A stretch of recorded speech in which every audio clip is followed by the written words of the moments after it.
Before we start, a small thing I love about this universe. Nobody in it ever explains why a wand chooses one person and not another. Not even the man who makes them. Keep that in mind, because tonight the whole war turns on one wand maker deciding he knew better. The shop was shut, and Garrick Ollivander was still holding the box. Outside, Diagon Alley had gone quiet, the way it always did in the last hour of a summer evening. Somewhere down near the bookshop, a cartwheel squeaked. Inside, the dust hung in the air in long, slow columns, disturbed by the afternoon still settling. Thousands of narrow boxes climbed the walls to the ceiling, and every one of them was a wand he had made with his own hands, and every one of them was waiting. He had been holding this particular box for 11 minutes. He knew it was 11 because he had heard the clock in the back room tick through them all. Holly. 11 inches. Nice and supple. A single tail feather from a phoenix at its heart. He should not have been able to feel it through the lid. Wands do not hum. Wands do not knock. But the box was warm in his hands, the way a stone is warm when you pick it up off a wall in August, and Ollivander was old enough and honest enough to know what that meant. It meant the wand had not finished. It meant the wand had chosen this afternoon and had been overruled and did not understand why. "I am sorry," Ollivander said, out loud, to a box. "I could not let you."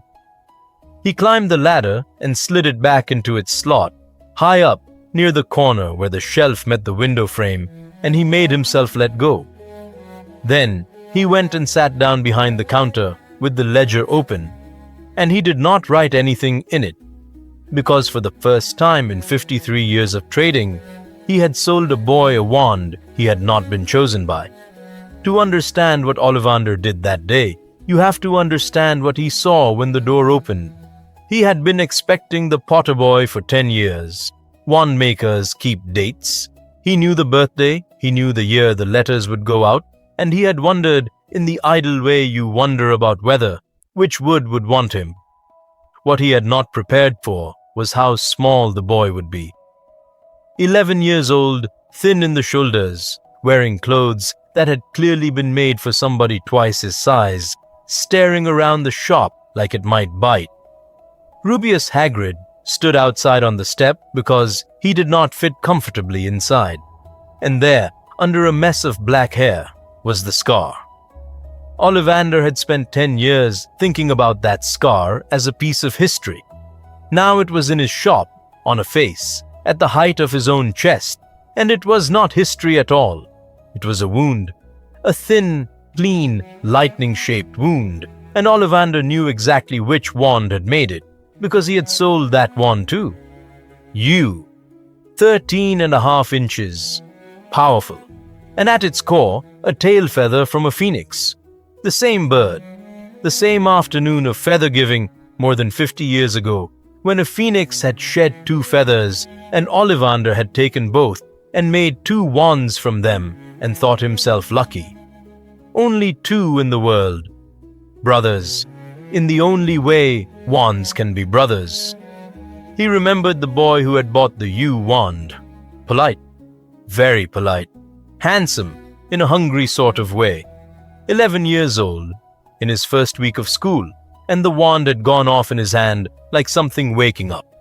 So Ollivander stood in his own shop on the 31st of July, 1991, and he thought about brother wands.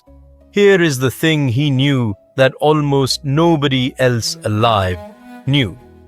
2 wands that share a core do not fight each other properly. They recognize each other. Put them in a duel and they will hesitate, refuse, twist away from the work. Ollivander had never seen it happen because it had never happened, because there had never been a pair of them in the same room with reason to try.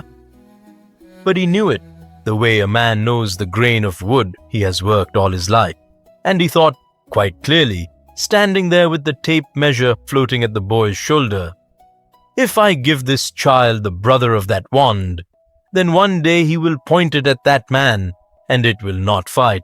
That was all. That was the whole of it. Not malice, not a plot.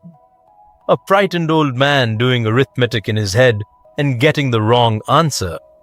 He tried the boy with 14 wands first, and he tried them honestly because he still hoped one of them would want him and spare him the choice. Beechwood and dragon heartstring, which did nothing at all. Maple and phoenix feather, which sulked. Ebony and unicorn hair, which made the window rattle in a way Ollivander did not like. Each time the boy waved and looked hopefully up at him, and each time Ollivander took it back and said, "No. No, I do not think so," and felt the shelf in the corner getting warmer. The holly wand wanted him. Ollivander could feel it from across the room. He had never felt anything like it, before or since. It was the sort of match a wand maker waits a whole career for, and he had it, 12 feet away in a box. He turned his back on it. "Let us try something else," Ollivander said. "Something for a boy who has already met trouble once." And he went into the deep shelves, the ones near the floor, and came out with a box he had made a long time before and never expected to sell to a child. "Blackthorn," he said. 12¼ inches, dragon heartstring, unyielding. The boy took it and the shop shook, not gently, not with a shower of warm sparks, the way Ollivander liked it. The lamp over the counter went out, a dozen boxes slapped off the shelf behind him and hit the floor, and a line of red fire, thin as a whip and bright enough to hurt, went out of the wand tip and burned a black stripe across the top of the counter, from one end to the other, before it snapped out of existence. Hagrid, outside, said something very loud through the doorway. The boy was staring at his own hand as if it belonged to someone else. "Is it meant to do that?" he asked. Ollivander looked at the burn on his counter. It was still smoking. He put one finger near it and felt the heat. "It is meant to do what you ask of it," he said. "Rather more than you ask of it, in fact. That is dragon heartstring. It is the most powerful of the 3 cores and the least patient. It will learn faster than you do. It will also go off in your hand when you are angry, and you must be careful with that." "And the wood?" Ollivander should have lied. He was already lying with his hands, so he might as well have finished the job.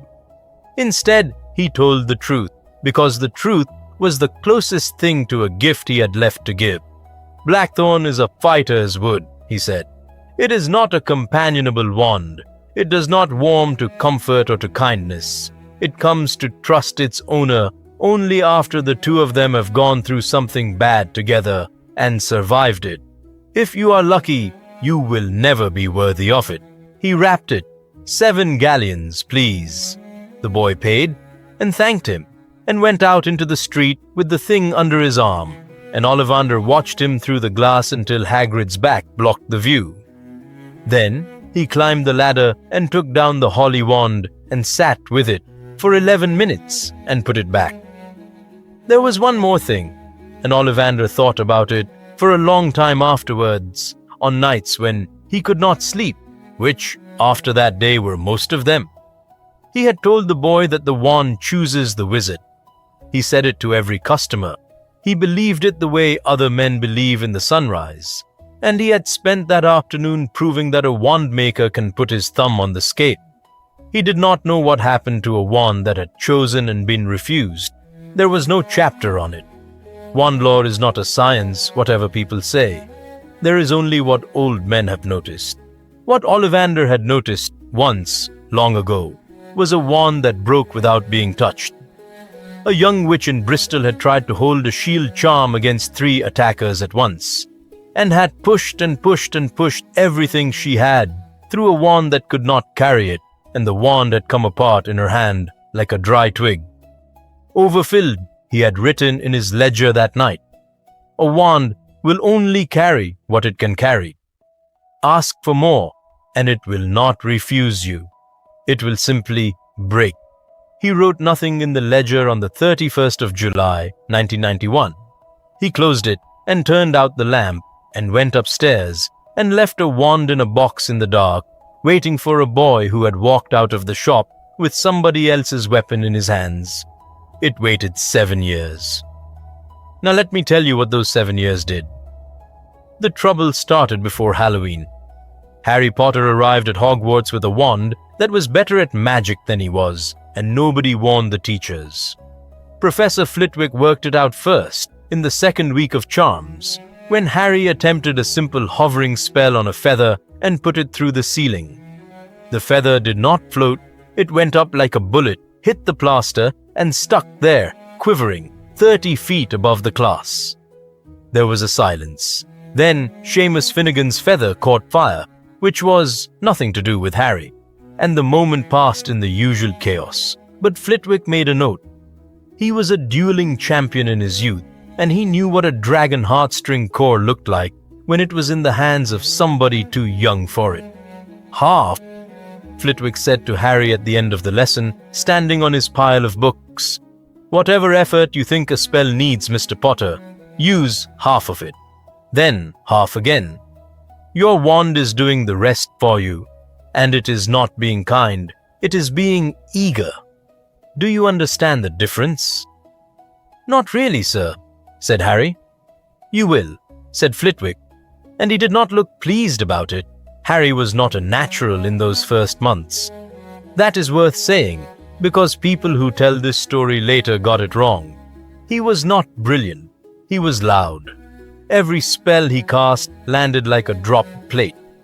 In Transfiguration he turned a match into a needle so sharp it went through the desk. In Herbology he was banned from using magic near anything with roots. Professor Snape, who had disliked him on principle before he arrived, found something better than principle to dislike him for, and used it constant. Potter's wand, Snape said, in front of the whole class, on a wet Thursday, is the only interesting thing about it. It is a pity it did not choose someone with the sense to hold it still. Harry went red. His wand grew warm in his pocket. He learned, that afternoon, that it did that when he was angry, and that he did not like it. Ron Weasley noticed the same thing from a different angle. Ron was carrying his brother Charlie's old wand that year. A wand that had chosen somebody else entirely and knew it, and he had to fight it for every spell he cast. Watching Harry was like watching a boy try to write with a knife. Doesn't it scare you? Ron asked, one night in November in the dormitory, with the curtains open and the fire dying. Should it? Said Harry. Mine barely works, said Ron. Yours works too much. I don't know which is worse. He thought about it. Yours, probably. Then came Halloween and the troll.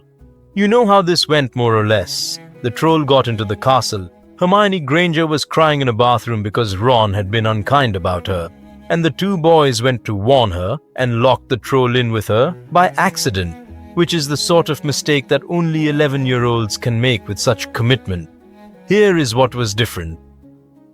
The troll swung its club at Hermione and missed her by the width of a sink. Harry, terrified, did the first thing that came into his head, which was to shout a spell at it. He had meant to knock the club out of its hands. What actually happened was that the club came out of the troll's fist so hard that it hit the ceiling, and the ceiling came down. Not all of it. A section about the size of a door, stone and pipework and 100 years of grouting, dropped straight down into the middle of the room, and Hermione Granger was standing directly underneath it, and Ron Weasley got a fistful of her jumper and dragged her sideways into the wall so hard that she had bruises for a week. The stone hit the floor where she had been.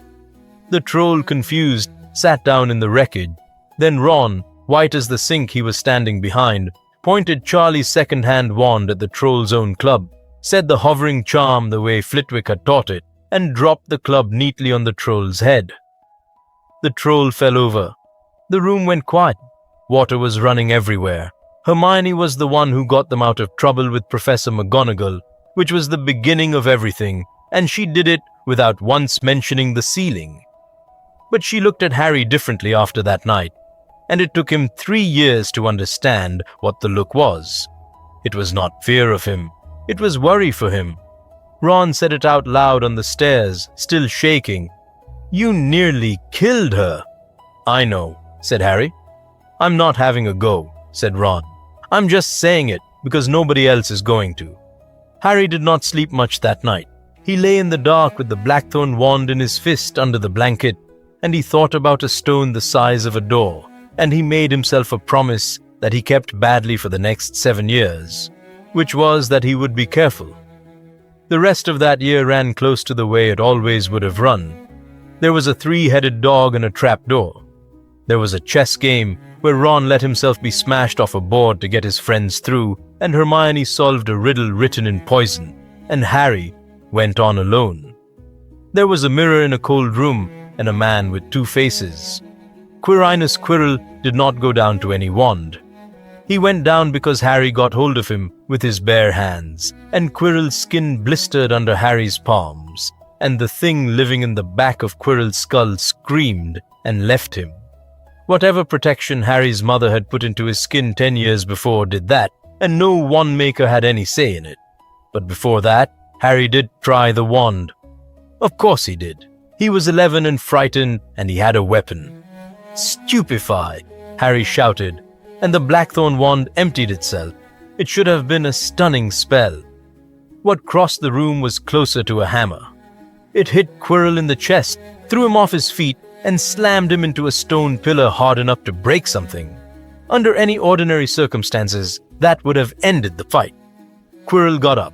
He got up in a way that no man should have been able to get up, and his head turned before his shoulders did, and he was smiling with somebody else's smile. "Powerful," said the voice from the back of his head. It was thin and cold, and it filled the room. "Powerful and stupid. He has given you a soldier's wand, Harry Potter. How very kind of him. Soldiers die."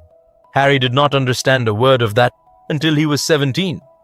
He woke up 3 days later in the hospital wing with a headache and a bowl of sweets by the bed, and Albus Dumbledore sitting in a chair with his fingers steepled, asking gentle questions in no particular order. "What did you see in the mirror? What did Quirrell say? Did it hurt?" And then, in the same mild voice, as if it had just occurred to him, "Tell me, Harry, what sort of wand chose you?" "Blackthorn," said Harry, "and dragon heartstring. Mr. Ollivander said it was a fighter's wand." The change in the room was small enough that Harry, at 11, put it down to tiredness. Dumbledore did not move. He did not frown. He simply stopped, the way a clock stops, for about the length of one breath. "Did he?" said Dumbledore.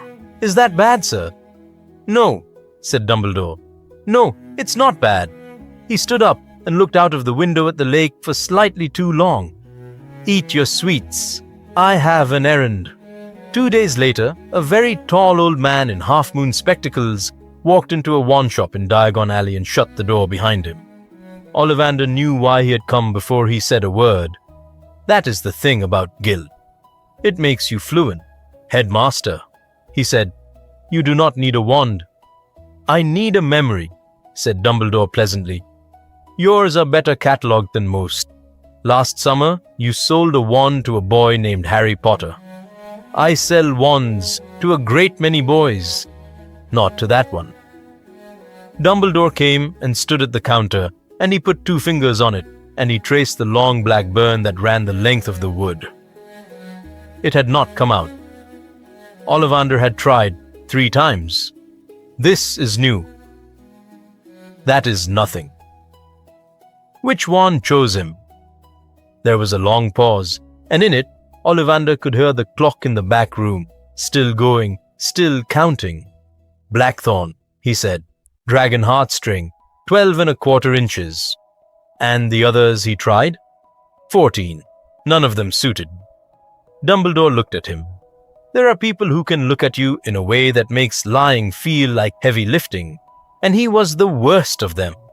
"Mr. Ollivander," he said, "how many wands in the world contain a feather from a phoenix?" "Very few. They are the hardest to bind and the most particular. Fewer than a dozen have ever left this shop." "How many contain a feather from the same phoenix as the wand that Tom Riddle bought from you in 1938? Ollivander's hands were flat on the counter. He looked at them and thought about how old they had got. 2, he said. "There were 2 feathers, there are 2 wands. And the second? Unsold. Unsold." Dumbledore repeated, and there was something in his voice that Ollivander could not identify then and understood perfectly 7 years later. It was disappointment, and it was not aimed at the wand maker. It was aimed at a plan. "You expected it to go to the boy," said Ollivander. "I hope," said Dumbledore. "There is a protection in it. 2 wands from one source will not turn fully on one another. They know each other. Whatever else went wrong in that child's life, I had thought that if he ever stood in front of Voldemort again, the wand in the other man's hand would falter." He said the name Fletton, the way you would say the name of a street. It is not much. It is 1 second, perhaps 2. In a duel, that is everything. Ollivander said nothing at all. He said nothing so completely that it was an answer. Dumbledore studied him. Then, being who he was, he chose not to ask the question he had come to ask, because he could see that the man in front of him could not survive it. "Wand lore is not my field," Dumbledore said at the door. "I shall not pretend to advise you in it.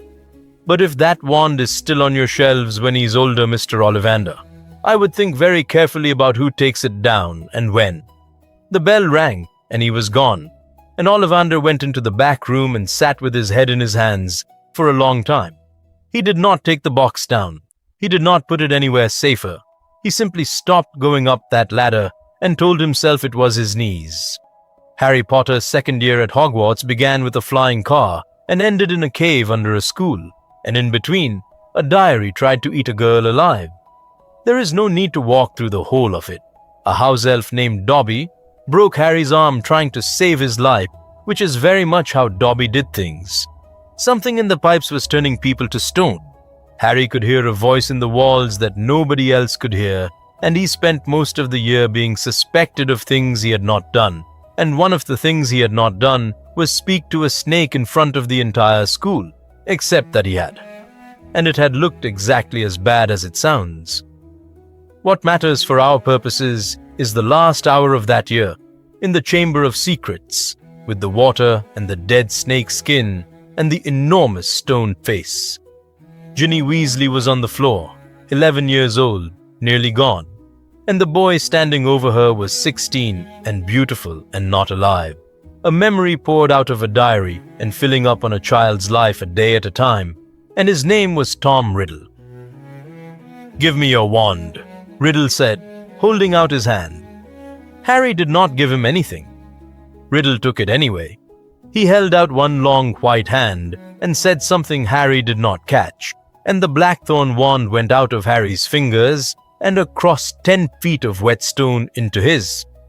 And it worked for him. That is what Harry never forgot. Not the size of the snake, not the water. It was the sound the wand made when Tom Riddle used it, which was no sound at all. No shudder, no overshoot.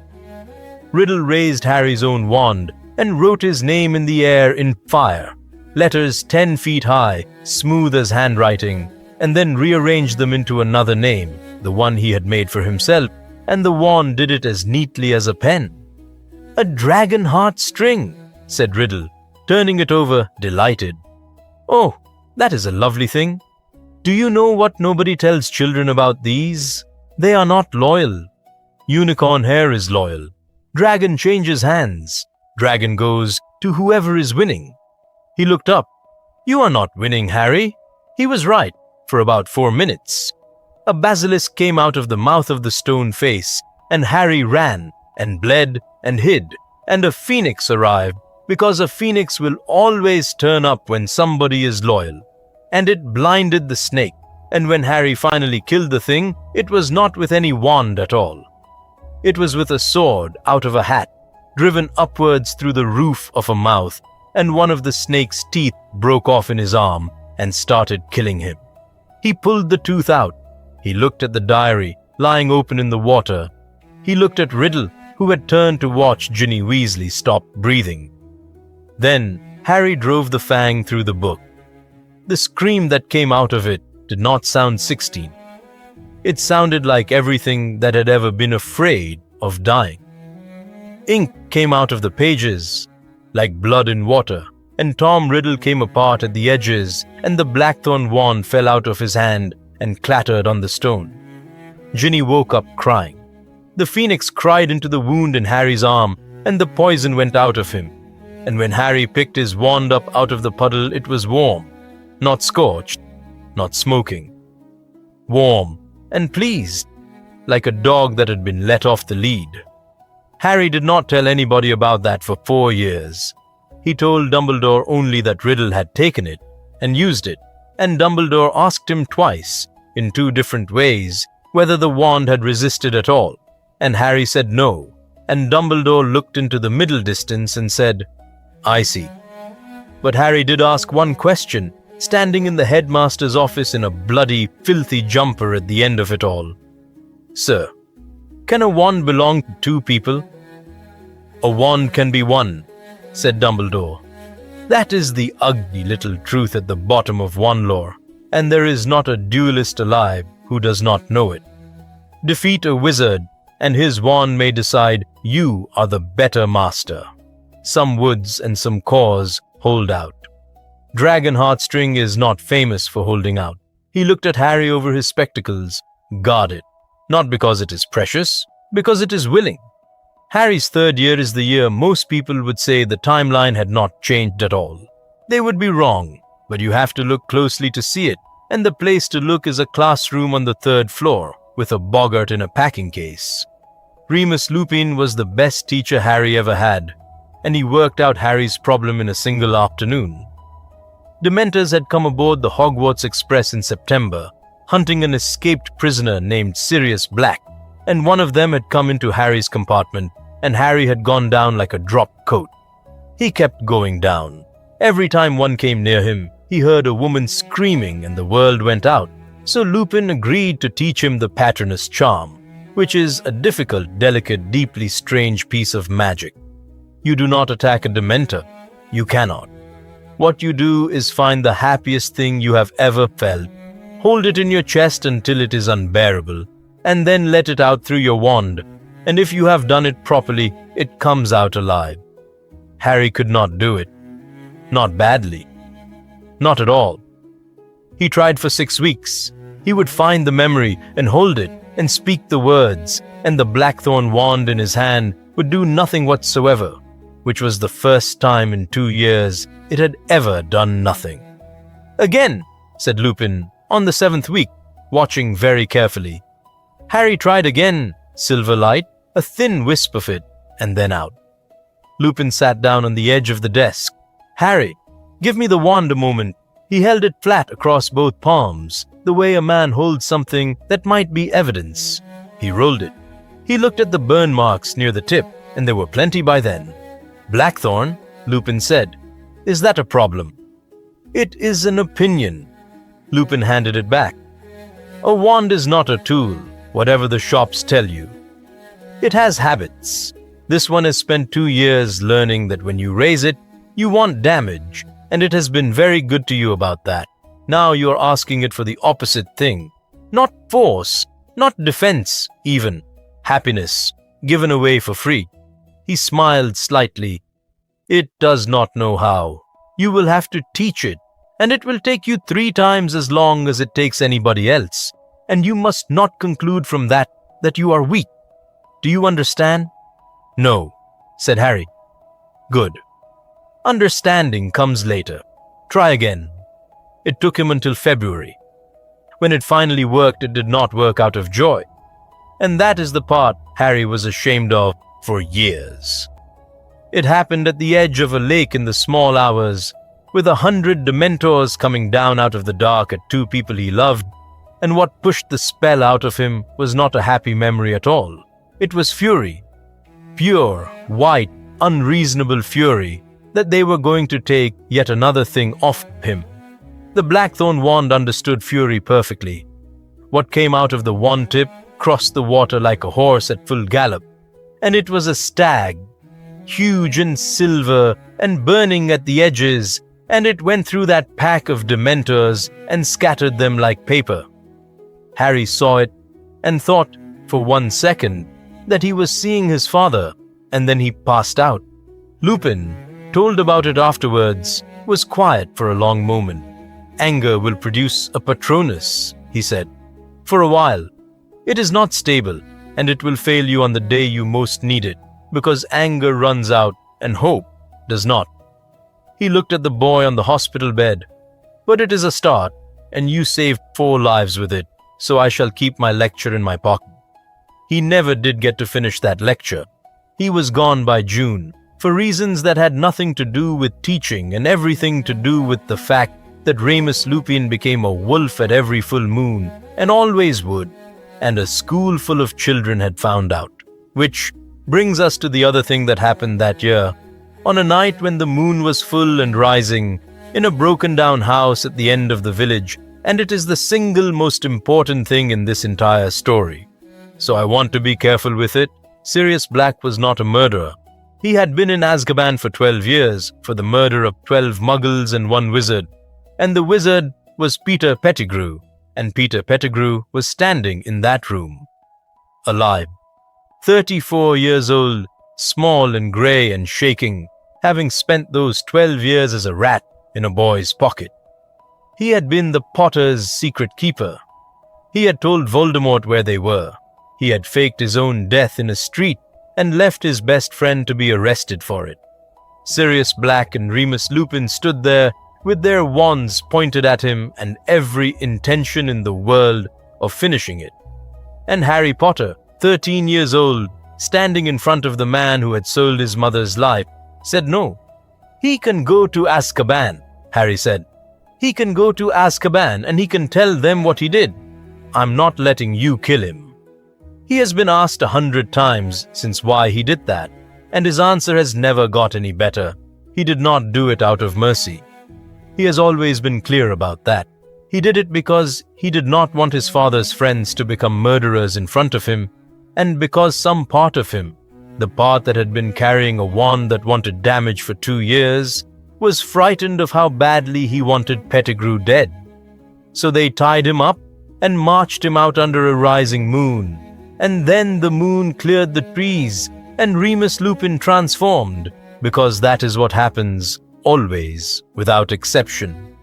In the chaos, Pettigrew turned back into a rat and went into the grass and was gone. Sirius Black spent that night being nearly killed by Dementors, was sentenced to have his soul removed without any trial at all, and escaped on a stolen hippogriff with 3 hours of help from a 13-year-old girl with a very illegal time-turner, and flew away, still a wanted man, still convicted, still hunted.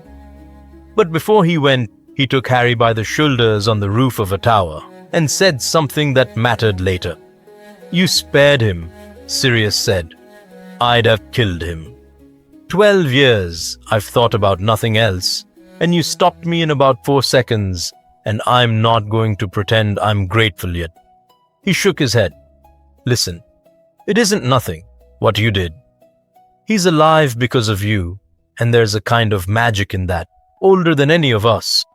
A wizard who owes a life debt is not free. It doesn't make him good, it makes him owned.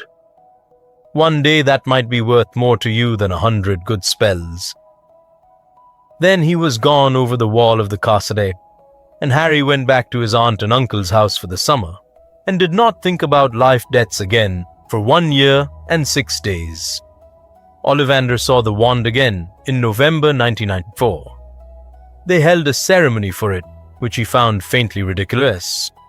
The Triwizard Tournament had come to Hogwarts, 3 schools and 3 champions, and a great deal of ceremony, and one of the ceremonies was the weighing of the wands, which is a very old formality that mostly consists of a wand maker telling 4 teenagers that their wands are in working order. Except there were 4 champions from 3 schools, because something had gone wrong with the cup that chose them, and the 4th was 14 years old and should not have been in the room at all. Ollivander took the French girl's rosewood wand and told her truthfully that it contained a hair from a vela and that he suspected he knew whose. He took the Bulgarian boy's hornbeam and complimented the maker, who was a rival of his and a good one. He took Cedric Diggory's ash wand and asked after the unicorn it came from, which he remembered, because he remembered everything. Then Harry Potter put the blackthorn wand into his hands, and Ollivander nearly dropped it. It had been 3 years. Wand's age. Wand's mark. He had expected that. What he had not expected was to be handed a weapon. The wood had darkened almost to black. There were burned scars near the tip, layered, one over another, and a deep, bruise-colored stain along one side, where something had struck it hard enough to leave a print. And the wand was warm in his hands, and it did not like being in his hands, and it made that very clear. Ollivander turned it over twice and said the correct professional things about it and produced a fountain of wine from the end of it to show that it was sound, and gave it back and sat down. He had told the boy 3 years earlier that a blackthorn wand only bonds with its owner after the two of them have been through something bad together. Nobody had told him what the boy had been through. Nobody had needed to. It was written on the wood.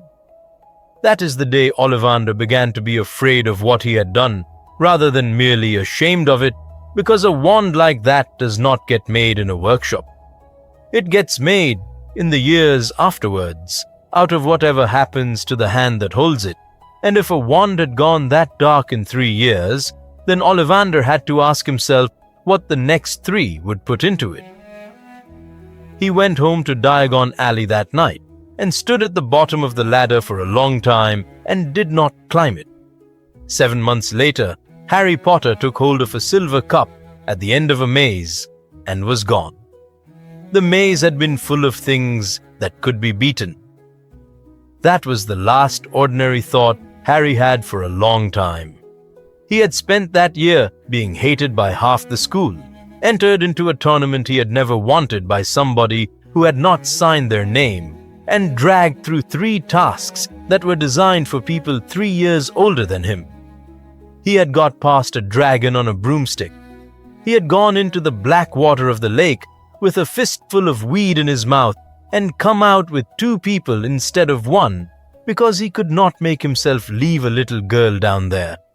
And at the center of the maze there had been a cup on a plinth and Cedric Diggory beside it, and an argument about who had earned it, which they settled in the most Cedric way possible, which was to take it together. Then the ground went out from under them both. They landed hard on cut grass in the dark, and it was cold, and the air smelled of yew hedges and old stone. There were graves, hundreds of them, sloping away up a hill, and above them the black shape of a hill town with 2 lights on in it. "Where are we?" said Cedric, getting up, still holding the cup. "Harry, is this part of it?" "No," said Harry. His scar had begun to burn in a way it had never burned in his life. "No, it isn't. Get out your wand." They both did.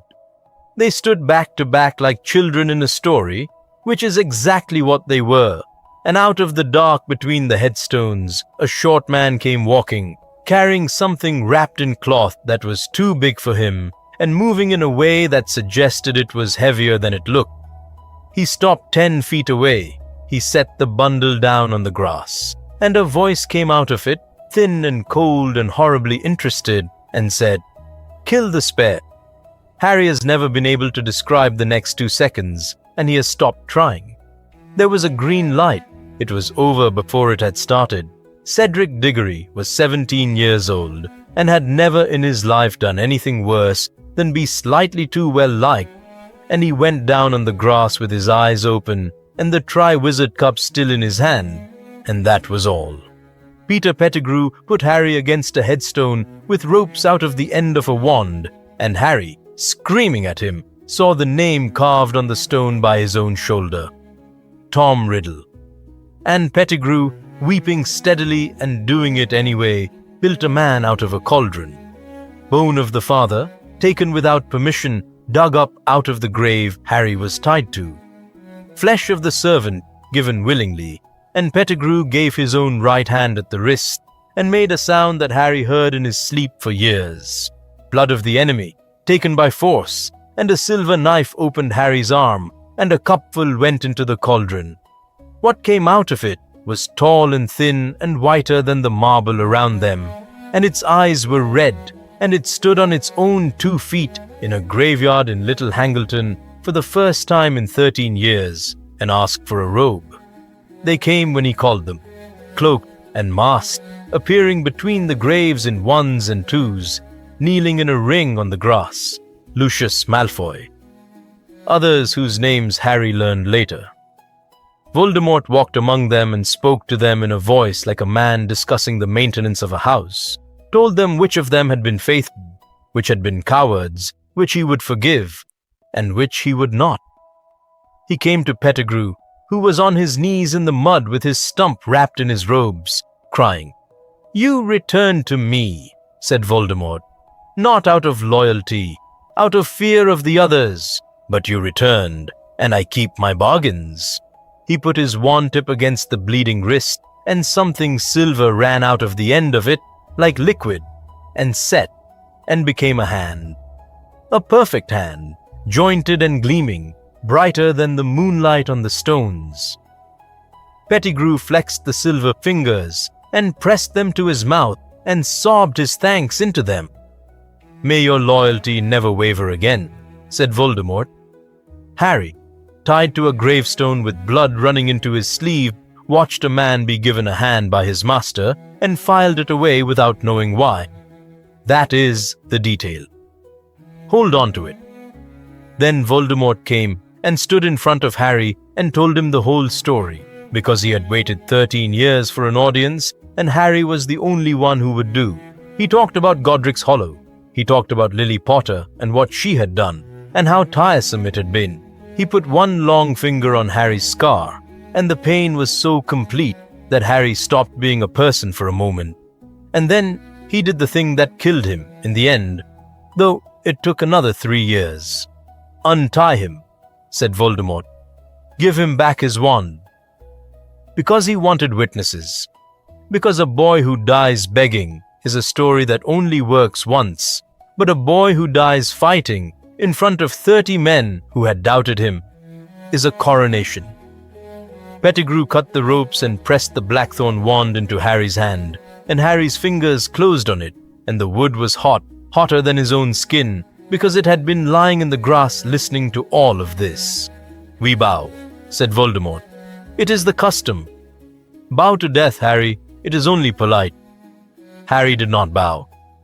He was forced into it, spine bent by an invisible weight, and straightened up, shaking with rage. Crucio. There is no useful way to describe that curse. Harry went down on the grass, and every nerve in his body reported that it was on fire, and when it lifted he was surprised to find himself unmarked. "Get up," said Voldemort. "I said get up. Do you want to be killed lying down? You will do it standing." And then, when Harry stood, "I shall make it easier. Imperio." And a warm, wonderful blankness came over Harry, and a voice in the middle of it said, kindly, "Drop the wand." And Harry, who had spent 3 years being told that a wand should never be given away, heard another voice, his own, from somewhere much further back, say no. The curse broke. There was a hiss of surprise from the watching circle. "He resists," said Voldemort softly. "Twice now. Let us stop playing." He raised the U-wand. Avada Kedavra. Now.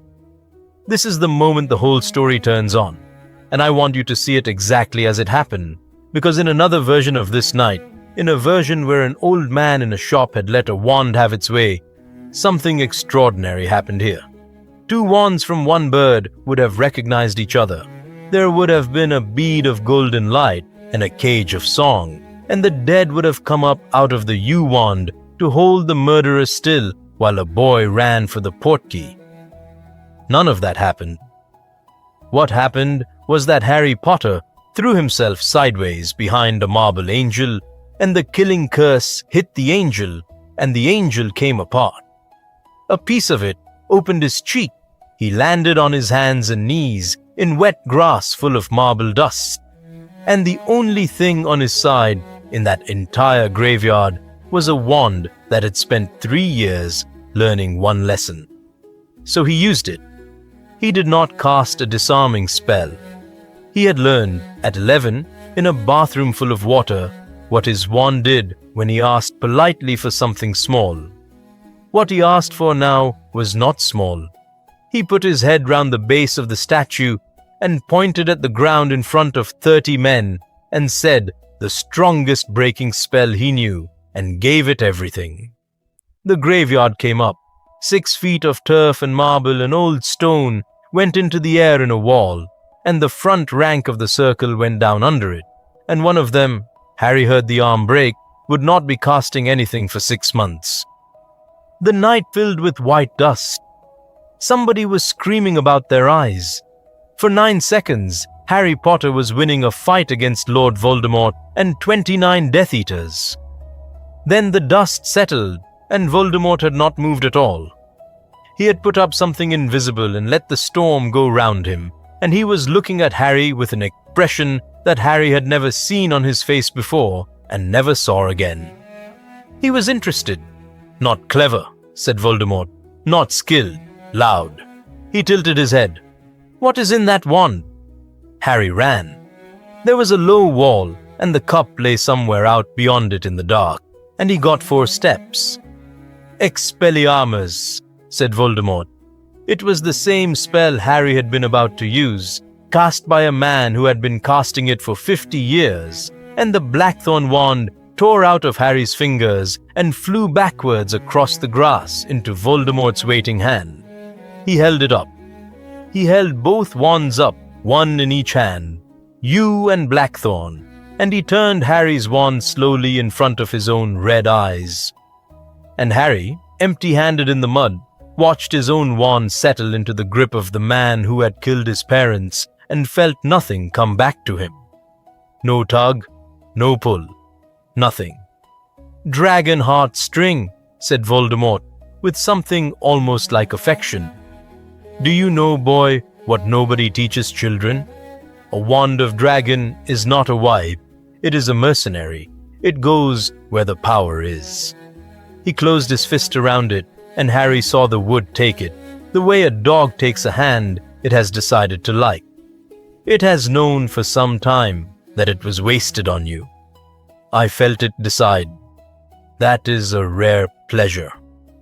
The circle laughed, or the ones who could still breathe did. "I shall not use my own wand," said Voldemort. "I shall use yours. You will be killed by the only thing in the world that ever agreed to serve you." He raised the blackthorn wand and pointed it at Harry's chest. And the wand, Harry's wand, the wand that had brought down a ceiling to save Hermione Granger's life and had gone through 100 Dementors at a lakeside, did not so much as flicker in protest. Harry looked past him.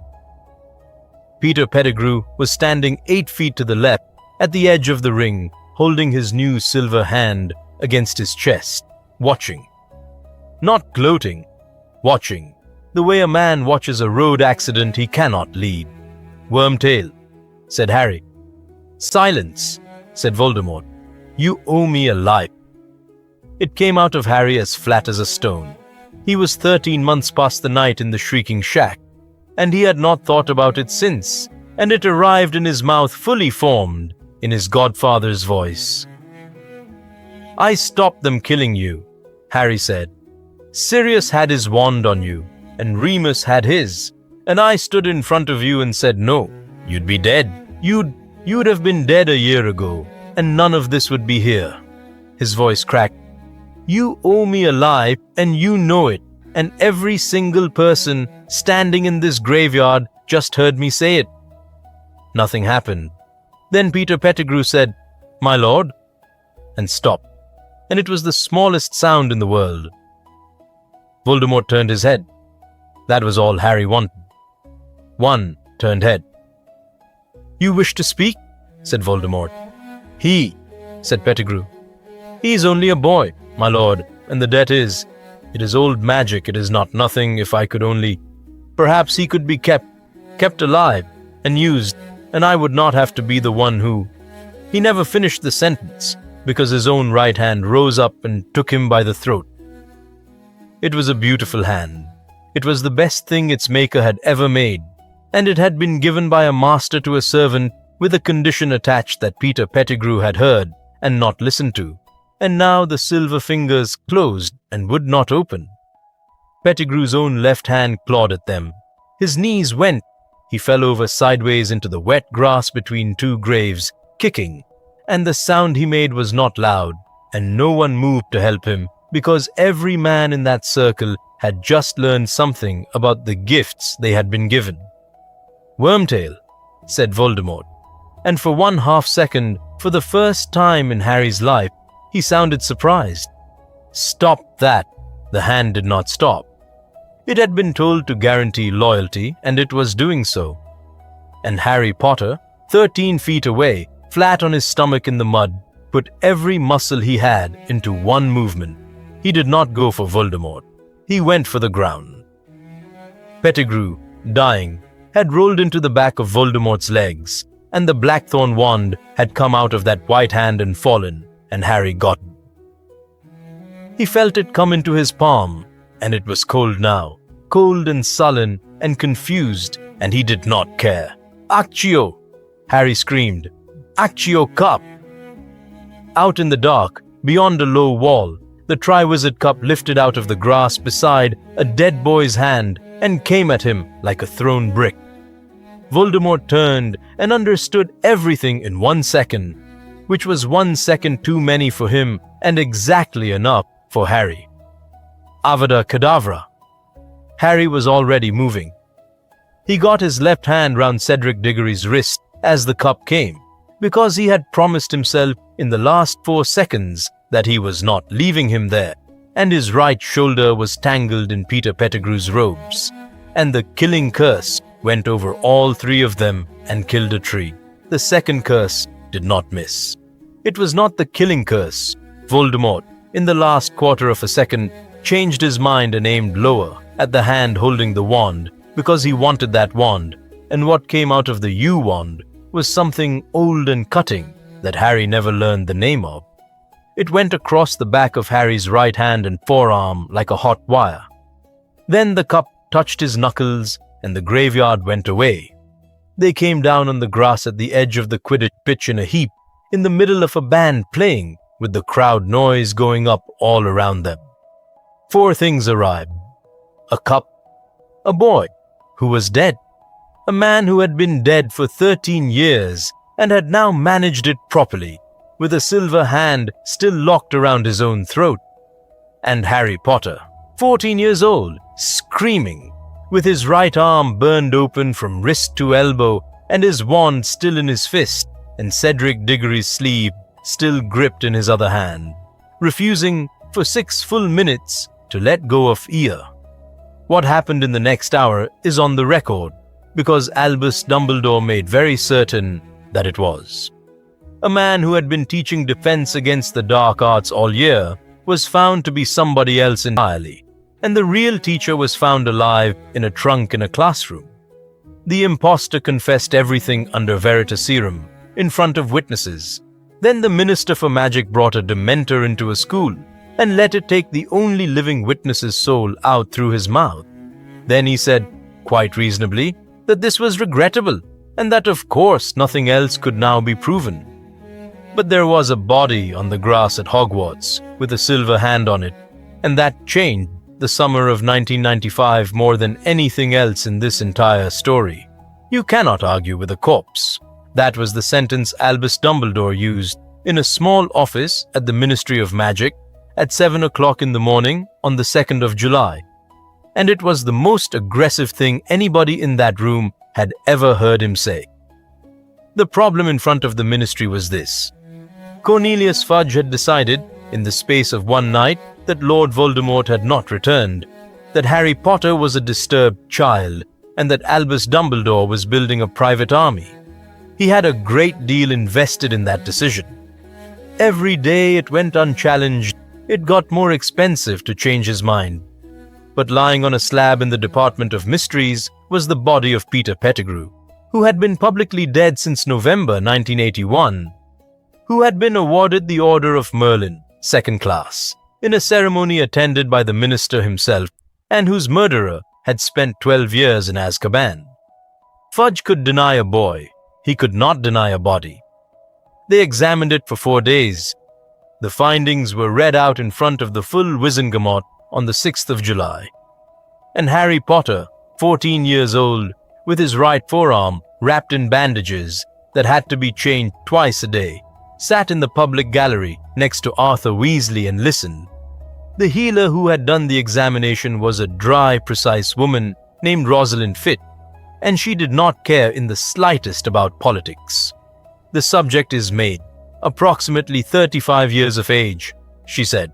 Cause of death, strangulation, by the silver prosthesis fused to the right wrist. That prosthesis was created by dark magic within the last week. It is not removable, and I would advise nobody to try. And the identification?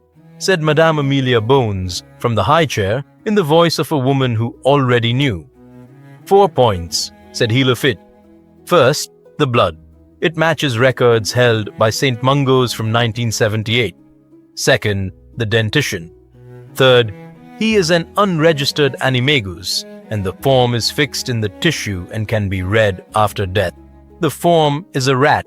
That is a criminal offense in itself, madam, and it has gone undetected for 20 years. And fourth? The fourth is the one I would draw the court's attention to. Healer Fitch turned a page. The right index finger is missing. The amputation is old. It has healed completely, over a period I would estimate at 13 years. It was severed cleanly by a cutting spell and by the angle it was done by the subject himself. The noise in that chamber went on for some time, because everybody in it knew what had been found in a Muggle street in 1981, after 12 people died and Sirius Black was arrested laughing.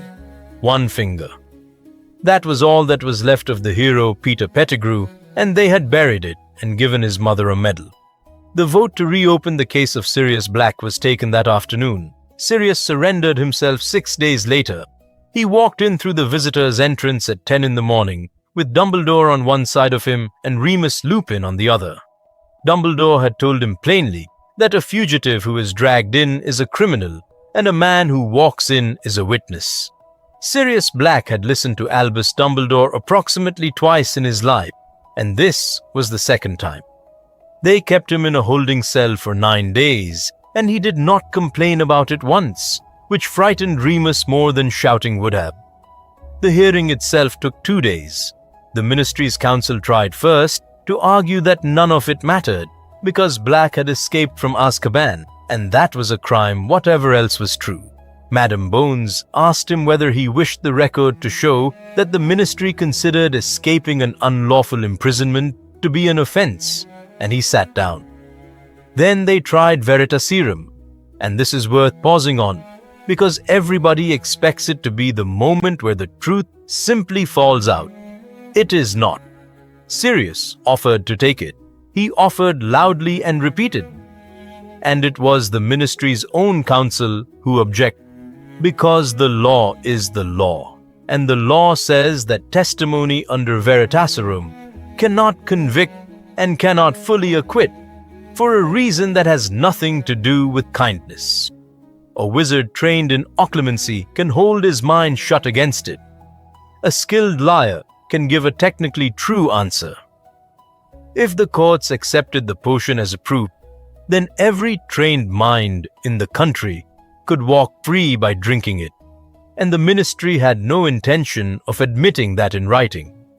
So they took it, and they recorded it, and it counted for something and not everything, which is exactly what it is worth. What convicted Peter Pettigrew and cleared Sirius Black was duller than a truth potion and much harder to argue with.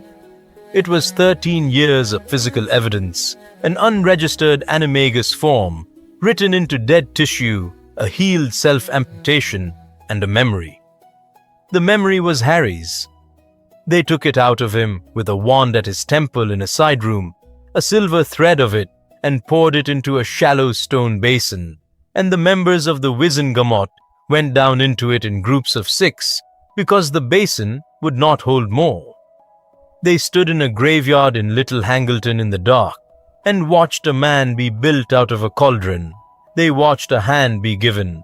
They watched a 14-year-old boy on his knees in the mud say, "You owe me a life," in front of 30 masked men, and they watched what the hand did next.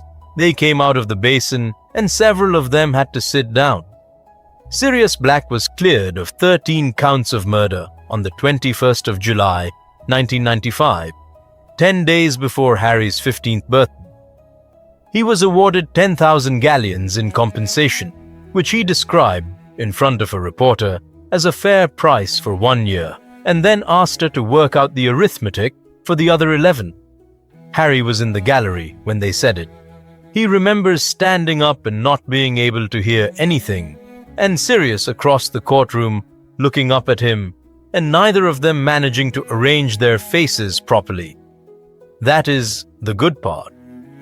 Now, here is the price, and it was set by Cornelius Fudge personally, and it was cleverer than anything else that man did in his career. Fudge had 2 stories on his desk.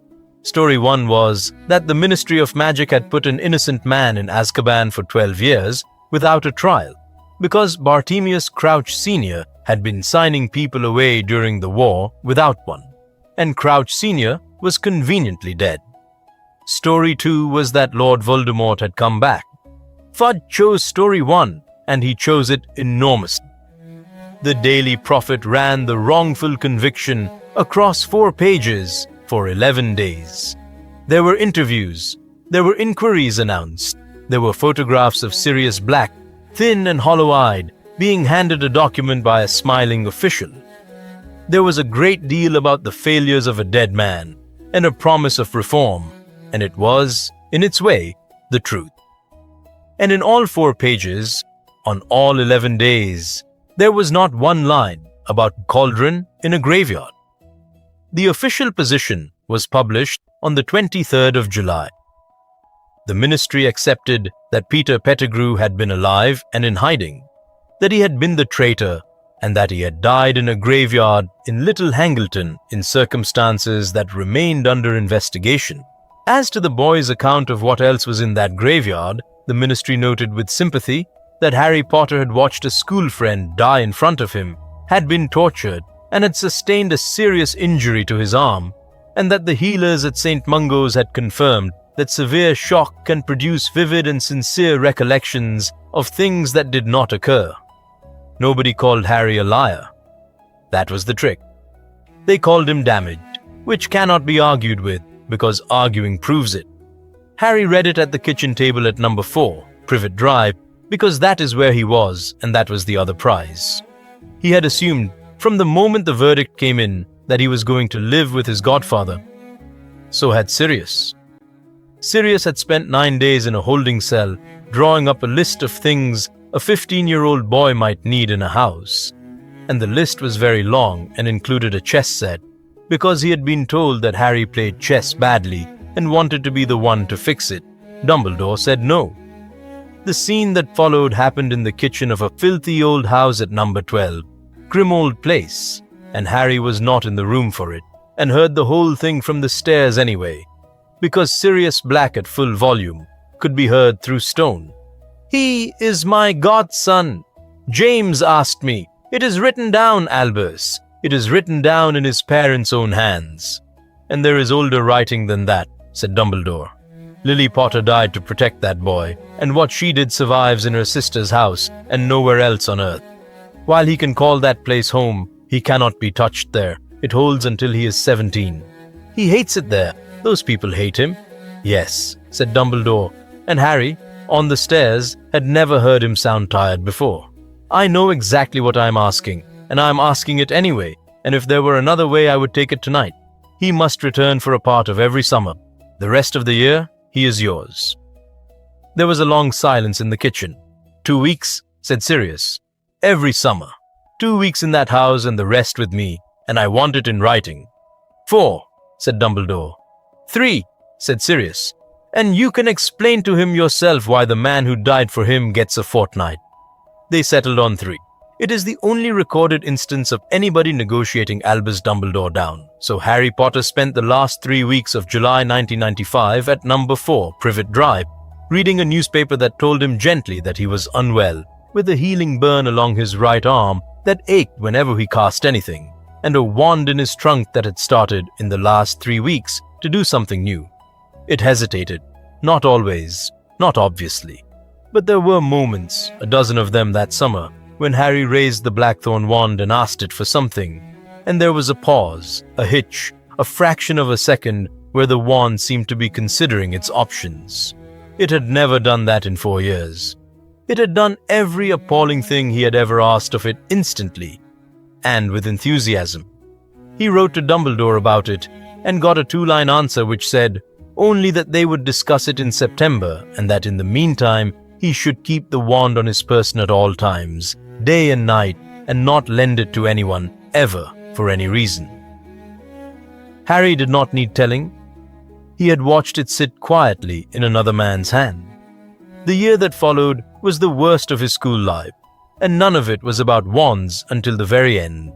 The ministry sent a woman named Dolores Umbridge to Hogwarts to teach defense against the dark arts and to make certain that nobody in the school learned any. She taught from a book. She banned practical spellwork. She hung a decree on the wall every week, and by Easter there were 27 of them, and she was headmistress. She also, on the second day of term, made Harry Potter write lines with a quill that cut the words into the back of his hand. And she chose his right hand over the burn scar. And she made him keep going. Hermione Granger, who had spent 4 years being the one who told Harry not to break rules, was the one who said, in a cafe in the village in October, "Then we will teach ourselves, and we will do it properly, and I have already got the list of names." There were 28 of them in the end, in a room on the 7th floor that appeared when it was needed, and they called themselves Dumbledore's Army, because Ginny Weasley suggested it, and everyone agreed immediately that it was the most annoying possible name, and therefore correct. Harry taught them. He was 15 years old and teaching people 2 years older than him, and he was, to his own enormous surprise, good at it. Not at all of it. Here is where the wand shows again, and it shows as a limit. Harry taught disarming and shield charms, and stunning, and the 4 or 5 ways to break a hold, and he taught them the way a boy teaches who has been in a real fight, which is to say, brutally and without ceremony. Fred and George called him worse than wood. Neville Longbottom improved more in 6 months than in 4 years of lessons. But when they got to the Patronus charm, Harry could produce his stag, and could not, for the life of him, explain how. "You have to be happy," he said, for the 4th time. "You have to find the happiest thing and hold it." "That's what you did," said Cho Chang. "No," said Harry after a pause. "No, it isn't." Hermione worked it out, because Hermione always did. She got him alone afterwards and said quietly, "You did it angry, didn't you? At the lake." "Yeah." "Then stop teaching them your way," said Hermione. "Your way works because of what you are carrying, and none of them are carrying it, and it is not something to want." She looked at his hand, at the 2 sets of scars now, the burn and the words. "Teach them Lupin's way, then go and learn it yourself, properly, before you need it, and it isn't there."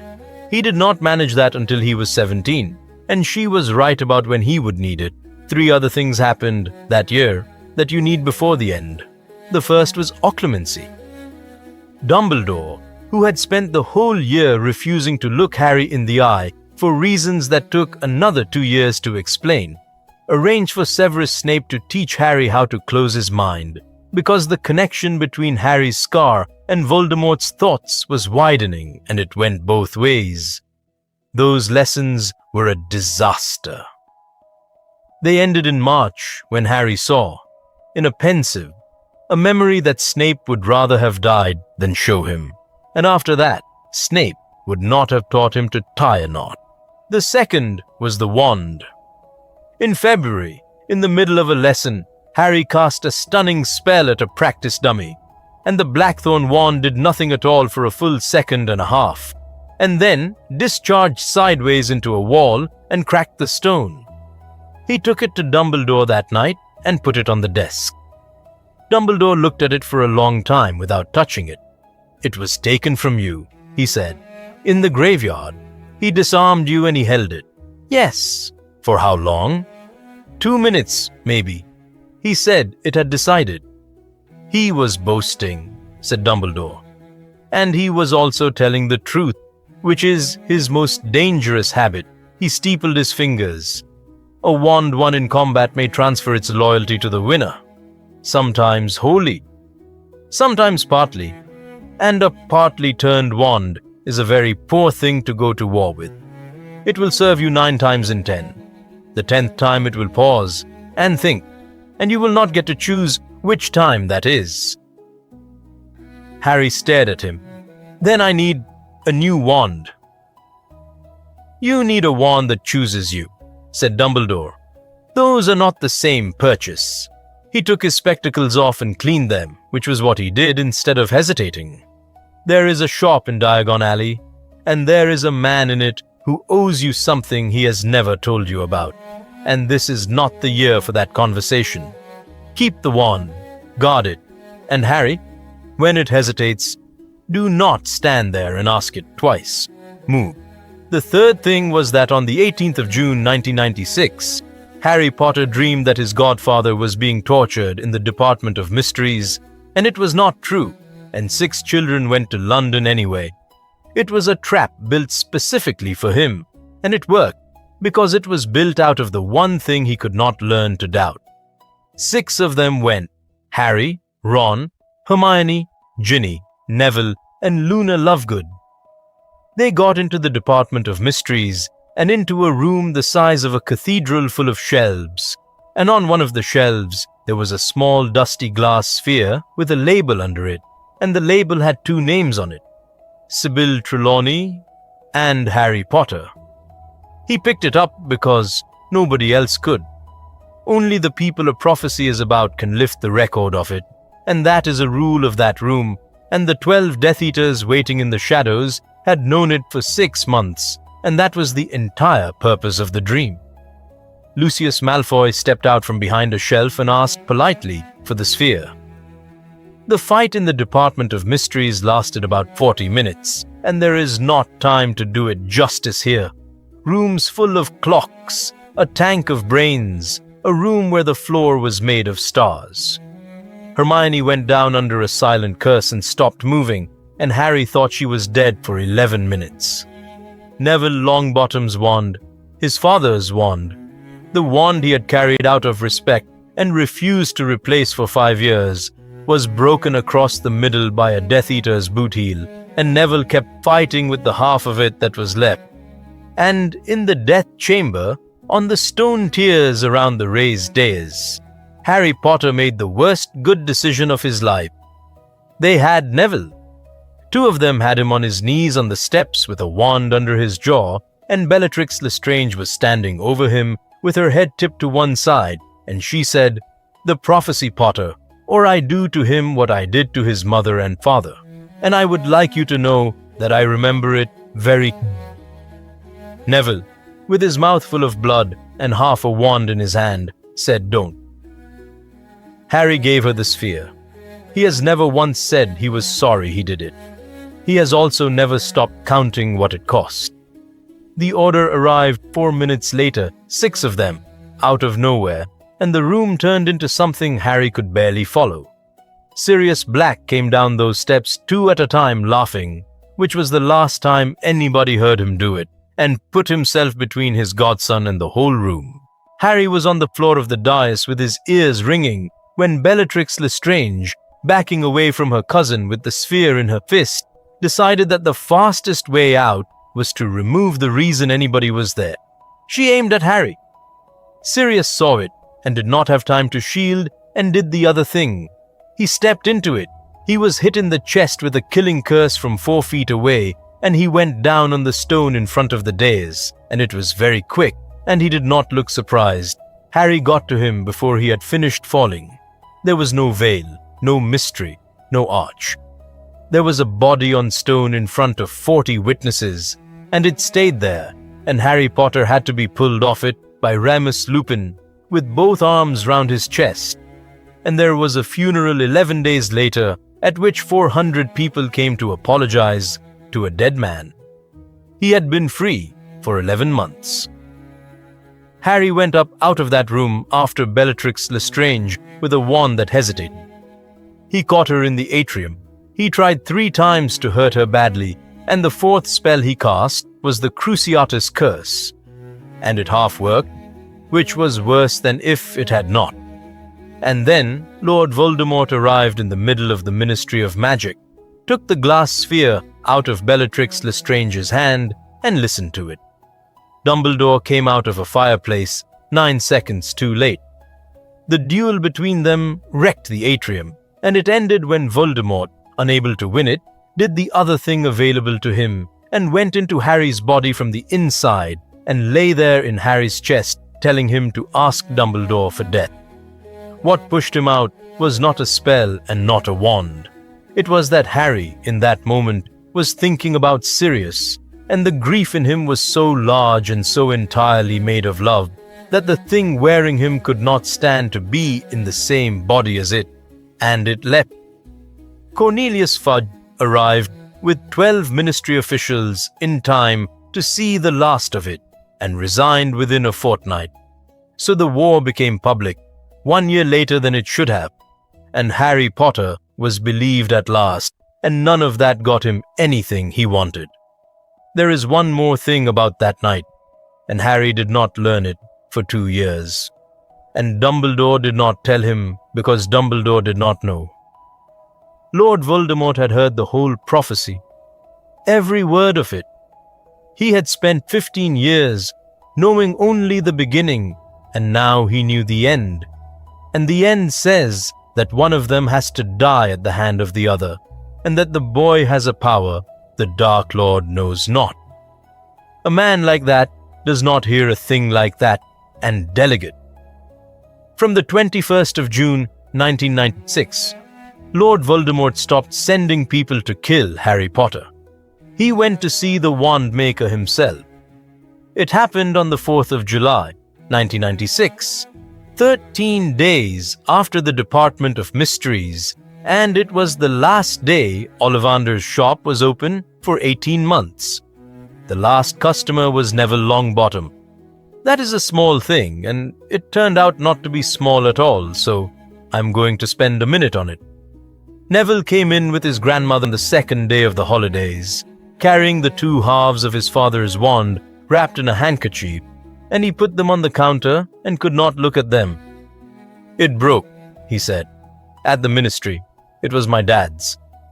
"I know whose it was," said Ollivander. "Cherry and Dragon heartstring, 12 inches, and I sold it in 1968 to a boy who was frightened of it, and it never quite forgave him for that." He turned the pieces over gently. "Mr. Longbottom, whose wand have you been carrying for 5 years?" "My father's." "Yes? And what have you been able to do with it?"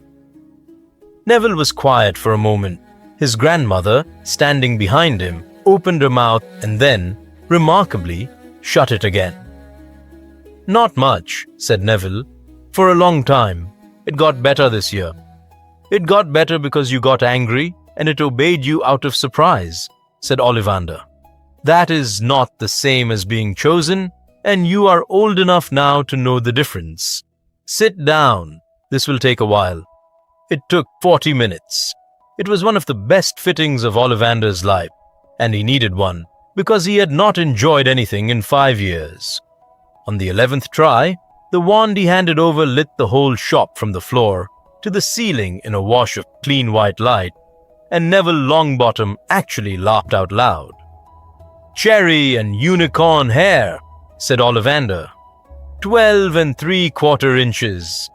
Cherry is a strange wood, and it is badly misunderstood, and I will tell you the one thing worth knowing about it.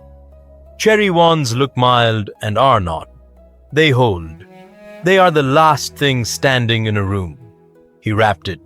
Do not let anybody tell you that a quiet wand is a weak one. Neville Longbottom left that shop with the first thing in his life that had chosen him. And 22 months later, he stood in a courtyard at Hogwarts and cut the head off a snake with a sword while a wizard screamed at him.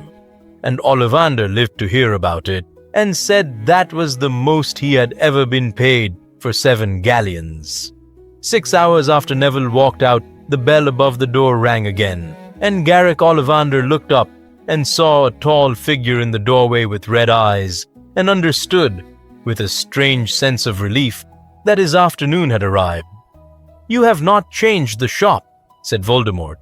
"There has not been a reason to. Do you know me?" "You," said Ollivander. 13.5 inches. Phoenix feather. 1938 in September, and you paid with coins that were still warm. He put his hands flat on the counter over the burn mark. "I never forget the wands I have sold. It is a professional matter, and it has become a punishment." Voldemort walked the length of the shop. He looked at the shelves, and Ollivander watched him look, and did not turn his head towards the high corner by the window, and that was the hardest thing he ever did. "You sold a wand to the Potter boy." "I did." "Describe it." "Blackthorn," said Ollivander. 12.25 inches. Dragon heartstring. Unyielding. "I know that. I have held it." Voldemort came back to the counter and put his hands on it, mirroring the old man's. "I want the rest. When I disarmed him, it came to me. It came to me gladly, and it wanted to stay, and then it went back to him. Explain that." Now Ollivander had a choice, and he made the worst possible use of it, and he made it out of pride. Because there is nothing on this earth like being asked a question you have spent 50 years knowing the answer to, and Ollivander had not had a decent conversation about wand lore since the war began. And the only person in Britain interested enough to ask him was standing in his shop. He answered, not out of fear, out of vanity. "A wand is not a possession," he said. "It is a relationship, and relationships have terms. Defeat the wizard who holds a wand, and the wand may take you as its master instead. Dragon heartstring is the least sentimental of the cause. It will change hands more readily than any other. But you did not defeat him. You disarmed him, and then you lost him, and he went out of that graveyard alive, and the wand knows the difference between a fright and a conquest." Ollivander shrugged. "It half turned. Half is nothing. Half is a wand that will pause when he needs it and come to you when it is convenient and be no use to either of you. And to complete it, beat him," said Ollivander. "Properly. Wand against wand, with him standing there and you standing there and him losing. It must be taken, not stolen. Then the blackthorn will be yours entirely, and it will be a very fine wand, because it has been well used." He heard himself say it and hated himself immediately. Voldemort was silent for a long moment. "Then I shall kill him with his own wand," he said. "In front of them, not from a distance, not by a servant." Something in his face rearranged itself into what he thought was a smile. "There is a prophecy, Wandmaker. I have heard the whole of it now, and it says that he and I must finish this ourselves. I had thought that a limitation. It is a gift. A boy who dies at the hands of another man is a martyr. A boy who is beaten in front of his own school and killed with his own wand is a lesson. And lessons last. And that, more than anything else in these 7 years, is what the Wandmaker's decision bought. Not a stronger enemy. A patient one. From that afternoon, Lord Voldemort had a specific and personal method he intended to use, and he was not willing to have Harry Potter killed by anybody else in any other way, and for 2 years that saved Harry's life at least 4 times, in ways Harry never knew about until much later. "Is there anything else you have not told me?" said Voldemort. 12 feet away, high up in the corner by the window, was a box. "No," said Ollivander. "You will come with me," said Voldemort. "There is more to discuss. and I would rather discuss it somewhere quiet. May I get my coat?" They let him. He walked into the back room and he was there for perhaps 90 seconds, and what he did in that 90 seconds took most of it. He lifted a wand box down off a high shelf with a summoning charm because his knees would not manage the ladder. He took out a wand of holly and phoenix feather that had been waiting for 4 years and 11 months. He put it under the third floorboard from the wall, in the gap where he kept the good glue and the money he did not declare, and he put the empty box back on the shelf, exactly square, exactly as it had been. Then he put on his coat and went out through his own front door with Lord Voldemort behind him and did not see the sky again for 10 months. They asked him a great many questions in a cellar under a house in Wiltshire, and he answered a great many of them because he was 78 years old, and there was a limit and he found it. He told them about wand cores and allegiance and the resilience of holly and the temperament of dragon. He told them the same thing about the blackthorn wand 9 or 10 times. He never mentioned the floorboard. Harry Potter's 6th year happened in the shadow of 2 things, and one of them was a blackened hand. Albus Dumbledore came back to school in September with his right hand dead. The fingers were shriveled and dark, and the flesh looked burnt from the inside, and he never once explained it in public, and he told Harry only that he had been careless with an object that was cleverer than he had allowed for. That was in July, at a ruined house, and by September the curse in it was going up his arm at a rate that Severus Snape could slow and could not stop. And every adult who knew that was already making arrangements for a world without him. The second thing was Draco Malfoy, 16 years old, walking around that castle all year with a task he could not do and a mother he could not save if he failed it. And in the middle of the two, Dumbledore taught Harry Potter history. That is what those lessons were. There was no dueling, no defense, no clever spell work. There was an old stone basin and a series of memories, and out of them came the only weapon that mattered, and it took most of the year to assemble. Tom Riddle had split his soul. Not once, repeatedly, deliberately, over decades, by murder, and he had put the pieces into objects and hidden them, and while any piece survived, he could not die. Dumbledore had been chasing the theory for years and could not confirm it. He confirmed it in December, in a memory he had to bully out of a retired potions master named Horace Slughorn, who had been carrying it around tampered with for 50 years, ashamed of a conversation he had had with a clever boy. 7 pieces. A diary, which a 12-year-old had already destroyed with a snake's tooth in a flooded chamber without any idea what he was doing. A ring, which had blackened Dumbledore's hand. A locket. A cup. Something of Ravenclaw's, probably. The snake. And one more that Dumbledore did not name that year, and looked at Harry when he said it, and changed the subject. Harry asked, in April, why the wand mattered so little in all of this. "Because you are not going to win this with a wand," said Dumbledore. "You will need one, and I intend that you shall have a good one, and I am sorry that I have not managed that yet." He held up his dead hand and looked at it. "But the thing that will finish him is not a spell. It is that he does not know what he has left in your hands, and he cannot know, because he has never once in his life valued the thing he left there." They went to a cave in June. On the night everything ended. There was a boat on a black lake under a mountain, and a stone basin full of green potion that Dumbledore drank because there was no other way to reach what was underneath it. And it did to him what it was designed to do. And when Harry filled a cup with lake water to give him, the lake stood up. Inferi. Hundreds of them, dead things kept in cold water, coming up out of the lake on every side and over the edge of the little island, and Harry Potter, 5 weeks from his 17th birthday, raised the blackthorn wand and pointed it at the nearest one. The wand hesitated. It was a fraction of a second, perhaps half of one. It was the 10th time, and it had come, as promised, without asking his permission, and a dead hand closed on Harry's ankle and began to pull him into the water.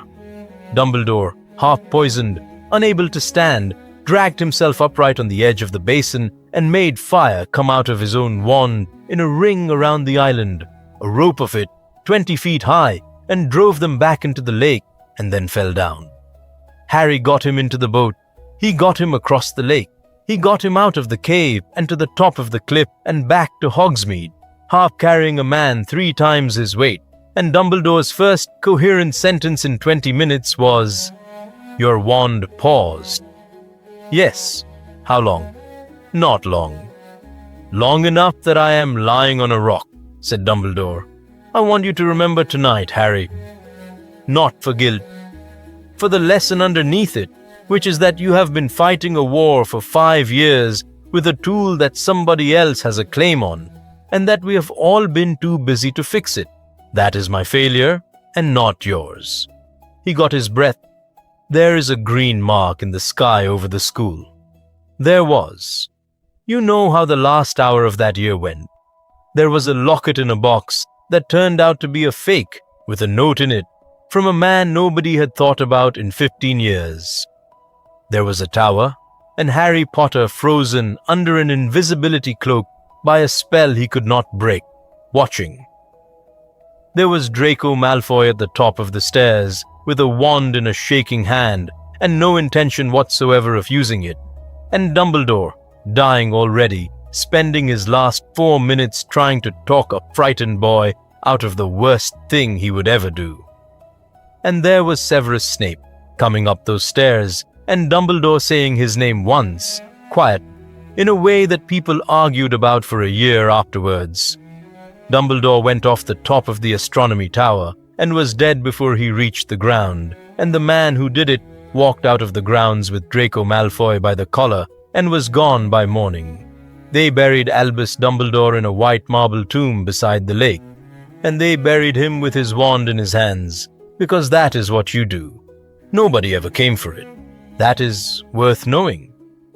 The most powerful wand that has ever existed lay in a marble box, 50 yards from the greatest wizarding battle of the century, and the man who would have burned down half of Europe to get it never once thought to ask whether such a thing existed, because he had never had a problem with a wand in his life and could not imagine wanting a better one. Everything that follows happened because of what an old man in a shop had done, and everything that did not happen, all the digging and the searching and the long detour through wand lore that would have eaten a year of Voldemort's war, did not happen for the very same reason. 4 days before Harry Potter turned 17, the Order of the Phoenix came to take him out of Little Whinging because his mother's protection would end on his birthday, and everybody on both sides knew the date. They expected the Death Eaters to come. That was the whole design.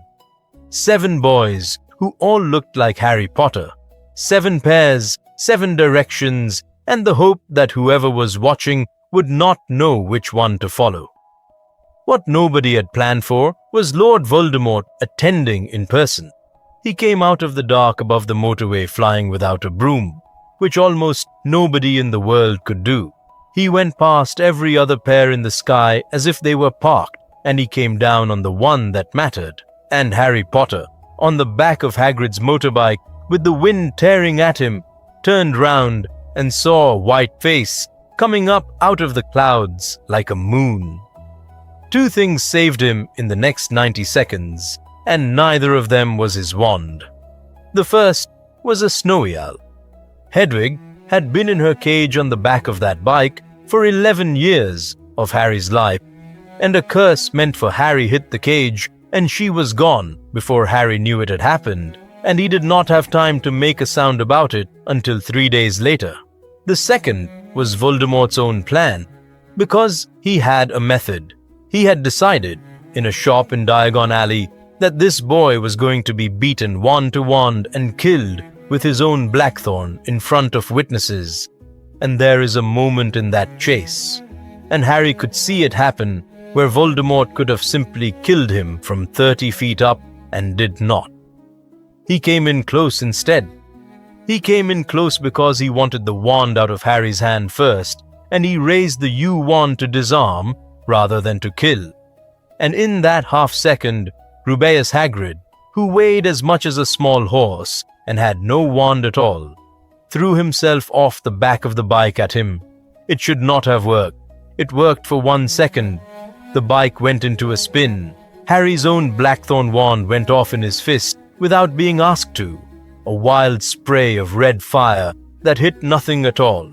And then the enchantments on the sidecar failed, and they came down through somebody's greenhouse in a Muggle village outside London. And the pair of them lay in the wreckage, and Voldemort did not come. He had lost them in the dark. He had also, and this is documented in a letter Voldemort wrote to Lucius Malfoy that week, chosen not to hunt them any further that night because the boy was going to be dealt with properly or not at all. Alastor Moody died that night in the sky above Wandsworth, and they never recovered his body.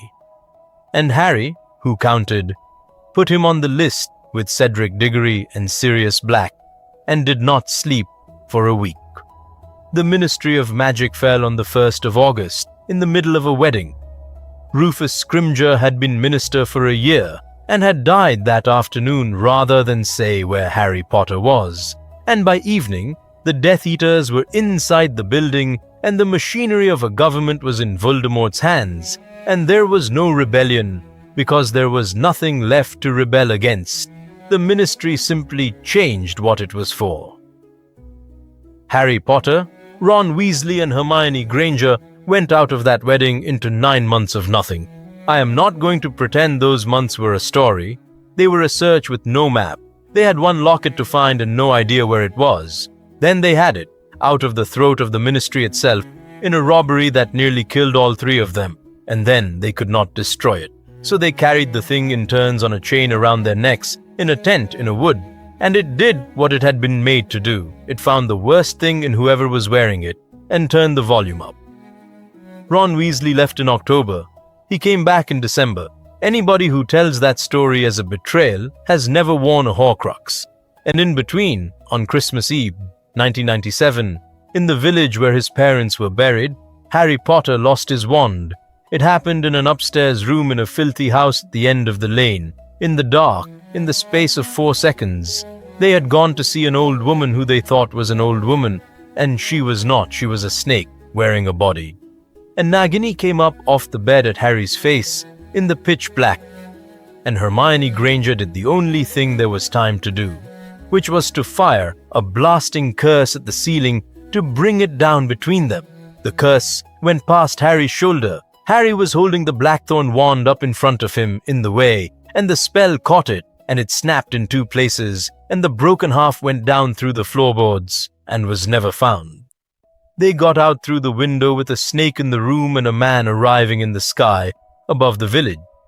They landed in a wood 40 miles away, and Harry sat in the tent with 2 inches of blackthorn in his hand and a hanging thread of dragon heartstring coming out of the broken end of it. He understood, quite calmly, that he was now a 17-year-old boy with no wand, in the middle of a war that was specifically about him. Hermione tried to mend it. Of course she tried. She used the spell that mends everything, and it is a good spell, and it does not work on wands, because the thing that is broken in a wand is not the wood. "I'm sorry," she said. "Harry, I'm so sorry. I can't. It isn't." "It's not your fault," said Harry, and he meant it, and he could not make his voice work properly for about a minute. "It saved my life about 4 times. It also nearly killed Hermione when we were 11, said Ron from the door of the tent. And there was a pause, and then all 3 of them laughed in a way that was not very much like laughing. He used Hermione's wand after that, borrowed, awkward, half-strength, for 11 weeks. Vine and dragon heartstring, and it did not like him at all. And every spell he cast with it came out slow and shallow, and the difference was so enormous that Harry finally understood what Neville Longbottom had been living with for 5 years. Which brings us to a cellar under a house in Wiltshire in the last week of March 1998. They were caught in a wood by 6 men who hunted people for money. Hermione had 1 second to work with, and she used it on Harry's face, a stinging jinx that swelled it up past recognition, and it nearly saved him. And then Bellatrix Lestrange saw a sword in their bag that was supposed to be in a vault at Gringotts, and everything changed. They put the three of them, and Luna Lovegood, and Dean Thomas, and Garrick Ollivander in the cellar. Then they took Hermione Granger upstairs and made her scream for 11 minutes. And I'm not going to describe that, and you do not need me to. The boys were locked in the dark listening to it, and Ron Weasley put his hands on the door and tried to break it with his bare fists, and Harry knelt on the floor and searched his pockets for anything at all. And a voice in the dark said, "Harry Potter." Ollivander had been in that cellar for 8 months. He had been a big man once, in a stooped, spidery way, and there was very little of him left. Luna Lovegood had been keeping him alive since Christmas by making him talk. "You are Ollivander," said Harry, "the wand maker. You made my wand." "Yes," said Ollivander. "That is exactly what I did. Come here. I have very little time, and this will take a moment." Harry crawled across the floor to him. "Your wand," said Ollivander. "Where is it?" "Broken, in December. Blackthorn, 12¼ inches, dragon heartstring." The old man's breath was terrible. "Broken. Well, that is the second worst thing I have heard in 8 months, and I'm going to tell you the first, and then you may do whatever you like about it, because I have been carrying it since you were 11 years old, and I am not going to die in a cellar with it still in my mouth." Upstairs, somebody screamed. Ron made a sound like an animal. "Say it," said Harry. "That wand did not choose you," said Ollivander. Harry did not move. "On the 31st of July, 1991, a wand chose you in my shop," said Ollivander. "Holly, 11 inches, nice and supple. A phoenix feather at the heart, and I have only ever had 2 of those feathers out of one bird on one afternoon 60 years ago. I made 2 wands with them. The first I sold to a polite boy in 1938, and it is the wand that made the mark on your forehead, and it is upstairs in this house tonight." He got his breath. "The second wanted you. I felt it want you from across the room, and I took it down off the shelf, and I held it, and I put it back, and I sold you a fighting wand instead, and I told you it had chosen you, and that was a lie." "Why?" said Harry. "Because 2 wands from one core will not work properly against each other." Ollivander's voice cracked. "They know each other. They will hesitate. They will refuse. And I stood in my shop and thought, if I give this child the brother of that thing, then one day he will point it at that man, and it will not fire, and he will die because of my sentiment." He laughed, and it was the worst sound in the room. "I thought I was saving your life. I have had 7 years to think about it, and there is not 1 hour of those 7 years when I have not been able to see it. What I took away from you was not a wand, it was 2 seconds. 2 seconds in which his own wand would have failed him. And I have watched what you have had to become in order to survive without those 2 seconds, Mr. Potter. And I saw it written on the wood in 1994. And I have never been so ashamed of anything in my life." Harry sat in the dark in a cellar with his best friend screaming above his head and could not think of one word to say. "There is a floorboard," said Ollivander, "in the back room of my shop, 3rd from the wall, on the left as you come in from the front. He was standing 12 feet away when I put it under there, and he did not know, and he still does not know, and I have not told them. And Mr. Potter, I want you to understand that I have been asked." "Is it still yours to give?" said Harry. "It is nobody's," said Ollivander. "That is the difficulty. I do not know what 4 years and 11 months of waiting does to a wand that has been refused. Nobody knows. There has never been another one." He gripped Harry's wrist with a hand like sticks. "Go and find out. The escape from Malfoy Manor took 90 seconds and cost more than the last 2 years put together. Dobby the house elf came into that cellar out of nowhere. because Aberforth Dumbledore had sent him, and because Dobby had spent 7 years deciding that Harry Potter was his to look after.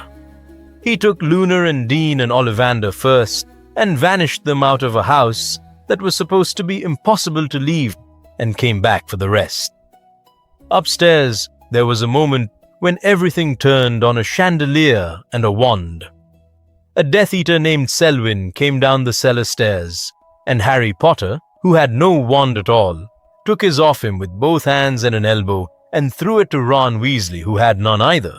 Then Dobby dropped 100 weight of crystal into the drawing room, and Ron got Hermione off the floor, and Harry got hold of Draco Malfoy in the confusion and took the Hawthorn wand out of his hand in a struggle and won it properly, which is a thing wands notice.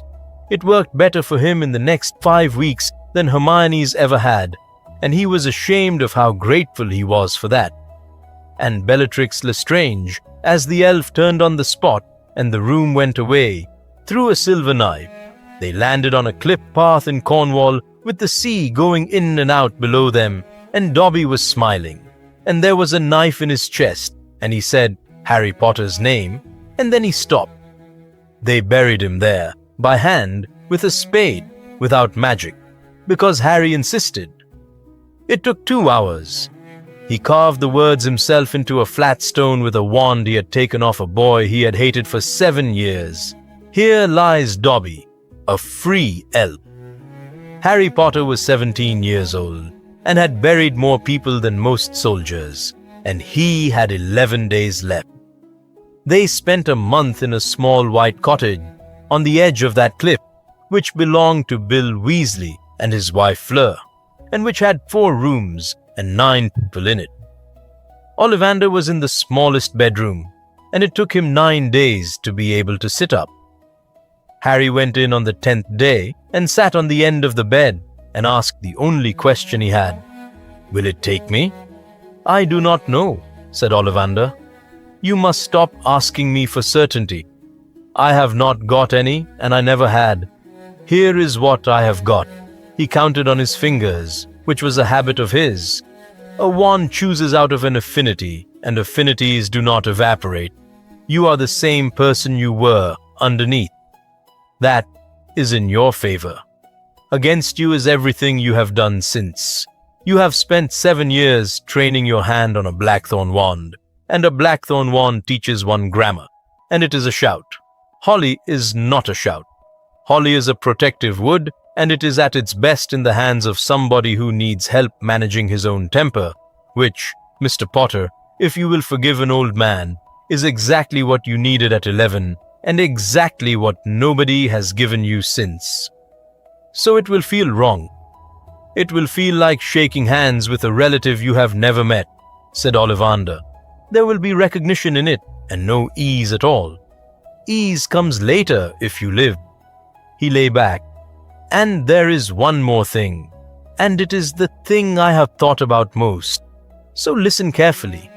If you get it, and if you ever stand in front of him with it, the 2 wands will refuse each other. That is the whole of what I was afraid of. I no longer think it is a danger. I think it is the only door in the building. Harry frowned. Refuse each other how? I do not know, said Ollivander, and he actually smiled. Nobody has ever seen it. You will be the first, and if you survive it, you must come and tell me, because I have been waiting 60 years to find out. The plan they built in that cottage was insane, and they had no alternatives. There was a Horcrux in a vault under Gringotts belonging to Bellatrix Lestrange. Gringotts had never been successfully robbed in its history, and they were going to rob it. Their help was a goblin named Griphook, who wanted the sword of Gryffindor as his price, and had every historical right to it, and could not have it. All 3 of them knew from the start that they were going to have to cheat him. None of them enjoyed knowing it. They went into Diagon Alley on the 1st of May, 1998, under Polyjuice Potion and a borrowed cloak. Hermione Granger wore the face and body of Bellatrix Lestrange because that was the part of the plan that got them past the doors of the bank. Harry Potter wore the face of an unremarkable middle-aged wizard whose hair Bill Weasley had collected off the back of a chair in a pub, and in that face he walked up the middle of a street he had first seen at 11 years old with Hagrid's hand on his shoulder. It was ruined. Half the shops were boarded. There were posters of his own face on the walls, undesirable, with a reward on it. There was a woman sitting on the step of the apothecary, with her children asking passers-by for money and being ignored, and Harry, wearing a face nobody in Britain would look at twice, could not stop for her and could not look away either. The wand shop was the worst of it, because the wand shop had never been anything but itself. The window was smashed and boarded from the inside. The gold lettering was flaking. The single wand on its faded purple cushion had gone and taken the cushion with it. 2 minutes, said Harry. Harry, no, said Hermione, and it came out in Bellatrix Lestrange's voice, which was the single most unpleasant thing about that entire day. We are 11 minutes from the bank and Griphook is all ready. 2 minutes, said Harry, or I am not going into that bank at all, and I mean it, and you know exactly why. They gave him 2 minutes. The door was locked and warded, and he broke it with the hawthorn wand in one shot, which told him something about Draco Malfoy's wand that he was grateful for later. Inside, the shop was exactly as it had been, and that was the horror of it. 10,000 narrow boxes on the walls, floor to ceiling, undisturbed, dusty, waiting. Nobody had looted a single one. There is no market for a wand that has not chosen you. Harry went to the high corner by the window first because he could not help it, and got up the ladder and found the box, and it was empty. He said something unrepeatable, and then he remembered, and he went into the back room. 3rd floorboard from the wall, on the left as you come in from the front. It came up with the tip of the hawthorn wand. Underneath, there was a jar of glue and 40 galleons in a sock and a long thin box with no label. Harry Potter knelt on the floor of a dark shop in the body of a stranger and opened it. Holly. 11 inches. Pale, unmarked, unburnt, unscarred, perfectly straight. It had never done a single spell in its life. It had been made before he was born, and it had been in the dark for 6 years and 11 months, and it lay in the box looking, more than anything else, patient. He picked it up left-handed because his right was shaking too much, and then he put it into his right hand properly because he was not going to do this badly. And it did not feel like coming home. Ollivander was right about that. What it felt like was somebody taking his hand firmly out of the dark, and there was recognition in it, and there was also a distinct sense of being looked over and found to be older and harder than expected, and accepted anyway. Warmth ran up his arm into his shoulder and settled in his chest, and he sat down on the floor with his back against the counter and cried for about 15 seconds, in a stranger's body, in a shut shop, on the last day of his life that had any spare time in it. Then he stood up and did something stupid, and I love him for it. He raised the holy wand and said, "Expecto Patronum." He did not do it angry. There was nothing to be angry at in that room. He did it thinking of Ron shouting at a locked door, and Hermione dividing 3 portions of food into 4, and Sirius Black on a roof at midnight, telling him he was not going to pretend to be grateful yet, and Dobby, and a stone in Cornwall. The stag came out of the end of that wand like a door opening. It filled the whole shop. It was bigger and brighter than anything he had ever produced in his life. And there was no strain in it at all. None. And it went through the wall of boxes without touching them, and out into Diagon Alley, and stood in the middle of the road in a ruined street under the posters of his own face, blazing white, 20 feet of light in every direction. Every window on that street lit up. "Harry!" screamed Hermione from the doorway in a stranger's voice. "Put it out! Put it out!" He put it out. They ran. Somebody was shouting behind them, and a spell went past Ron's shoulder into a shop front, and they got to the bank steps 8 minutes late with a goblin who was furious with them, and it was the single most dangerous thing Harry did in the entire war, and he has never once said He regretted it, because now he knew. He had spent 7 years being told that the Patronus charm was about happiness, and he had spent 7 years producing one out of rage and thinking the difference was in him. It was not in him. It had never been in him. They robbed Gringotts an hour later. They got a small gold cup out of a vault. They lost the sword and cheated a goblin and escaped by releasing a blind dragon that had been chained under a bank for 400 years and riding it up through the roof.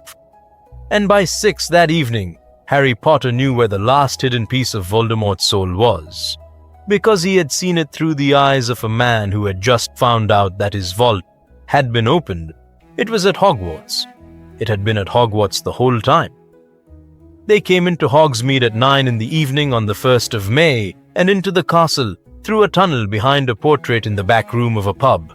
And by midnight, there was a battle. I am going to do this properly because it deserves it, and because the shape of that night is not quite the shape you might expect. Severus Snape had been headmaster of Hogwarts for 10 months.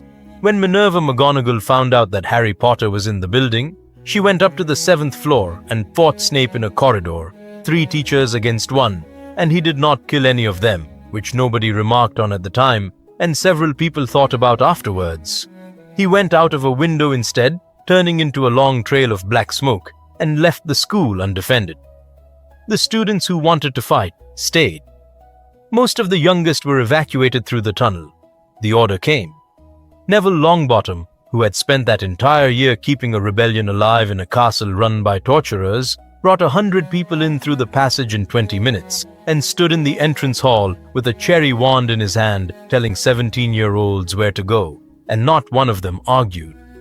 And at midnight, a voice came out of the walls of the castle and out of the air and out of the ground, and it said that it would spare them all if they gave up Harry Potter and that they had 1 hour. Nobody moved. That is the answer to that. The count by then stood like this, and Harry had it in his head like a shopping list. The diary, destroyed at 12 by a snake's tooth in a flooded chamber. The ring, destroyed by Albus Dumbledore at the cost of his hand, and then his life. The locket, destroyed in a frozen wood in December with a sword by Ron Weasley, who had walked back into a friendship he thought he had thrown away, and then had to look the thing in the face and stab it, while it talked to him about everything he was most afraid of. The cup, destroyed in an underground chamber during the battle by Hermione Granger with a basilisk fang in about 4 seconds because she had been waiting a year to do it. Then a diadem in a room on the 7th floor that could be anything you needed, which turned out to be a mountain range of lost property. They found it. And then a boy named Vincent Crabbe, 17 years old and out of his depth in every possible way, set a fire he had heard about and could not stop. And Fiendfire went up through that room and ate 1,000 years of forgotten objects, and the diadem, and him. Harry Potter went back into that fire on a broomstick to pull out 2 boys who had just tried to kill him and got one of them and could not get the other, and that is a thing he carried too. 5 gone, 2 lefty, a snake, kept close, and a boy who did not know yet. The hour of the truce was the worst hour of the night. That is when the dead were brought in and laid in the Great Hall, and the list of them stops being a list. Fred Weasley was killed in a corridor by an explosion that took out half a wall, and he was laughing at his brother Percy when it happened, and Percy Weasley had to be pulled off the rubble. Remus Lupin and Nymphadora Tonks were killed in the entrance hall, separately, within a few minutes of each other, and their son was 7 weeks old and asleep in a house in the country. Colin Creevey was 16 and had sneaked back in and should not have been there at all. Harry walked the length of that hall and looked at all of them, and then he walked out of it, because there was nothing he could do for anybody in that room, and one thing he could do for everybody else. He was on the marble staircase when a voice behind him said his name, and he turned round with the holly wand up, and it was Severus Snape. Snape had come back into the castle the same way Harry had. He should not have been alive. He had been called out to the Shrieking Shack in the middle of that battle, and had stood in front of Lord Voldemort in a room with the windows boarded up, and there was a moment there. and Snape knew what it was, where the man he had lied to for 17 years looked at him and wondered. And Voldemort had no reason to kill him, that is all. He had not spent that year turning one lore over in his mind, chasing a suspicion that his own wand was the problem, working his way through the question of who had truly defeated whom, and what a wand owed to a man who had killed its master. He had never had a wand problem in his life, so he told Snape to bring him the boy and dismissed him. And Severus Snape walked out of that shack alive and had no idea how narrow it had been. But he had seen one thing in that room, and the sight of it had turned him around and sent him back into a castle he had just fled. Voldemort had brought the snake with him inside a glittering enchanted sphere that turned in the air, guarded, protected, never out of arm's reach. Albus Dumbledore had told Severus Snape 3 years before that when the day came that Voldemort began keeping the snake caged and close, then it would be time to tell the boy. Not before, never before. "There is not much of the hour left," said Snape. "Come with me. There is something you have to be told, and I would rather not shout it on a staircase." They went up to the headmaster's office. Snape shut the door. And then he stood with his back to Harry for about 10 seconds. And Harry, who had hated this man for 7 years and had watched him kill Albus Dumbledore, said nothing at all, because there was something in the set of those shoulders that stopped him. "Your mother," said Snape, "was the only friend I ever had." He told him everything. It took 11 minutes. Where necessary, and it was necessary often, he put a wand to his own temple and drew memories out in silver threads and dropped them into the stone basin on the desk, and Harry went down into them and came up and went down again. A girl on a swing in a playground in Cokeworth, a boy who lost her and never got her back, a prophecy overheard in a corridor at the Hog's Head and carried to a master, and a man on a hillside a year later begging Albus Dumbledore to hide her, hide them all, hide anyone, and being asked what he would give in return, and saying anything. 17 years of anything. And at the end of it, a conversation in that same office, in the spring of Harry's 5th year, in which Dumbledore had explained patiently, to a man who did not want to hear it, why the boy could not be told yet, on the night that Lord Voldemort tried to kill a baby in Godric's Hollow, and the curse rebounded. A piece of his shattered soul came loose and fastened onto the only living thing in the room. It has been there ever since. It is behind the scar. It is why the boy speaks to snakes, and why he dreams what the snake dreams, and why he has never been able to keep the man out of his head. While it is there, Lord Voldemort cannot die, and it can only be destroyed one way. Voldemort has to be the one to do it. He must strike the boy himself, and the boy must not defend himself, and then the piece will die and the man will be mortal at last. Harry Potter stood in that office holding a wand of holly and phoenix feather that had been made before he was born, and heard, in the voice of the man he had hated most in the world, that he had been raised to be killed. He was 17. He said, "All right." "That is not an adequate response," said Snape, and his voice was shaking. "You have not asked me a single question." "I don't have any," said Harry. "There's 40 minutes left."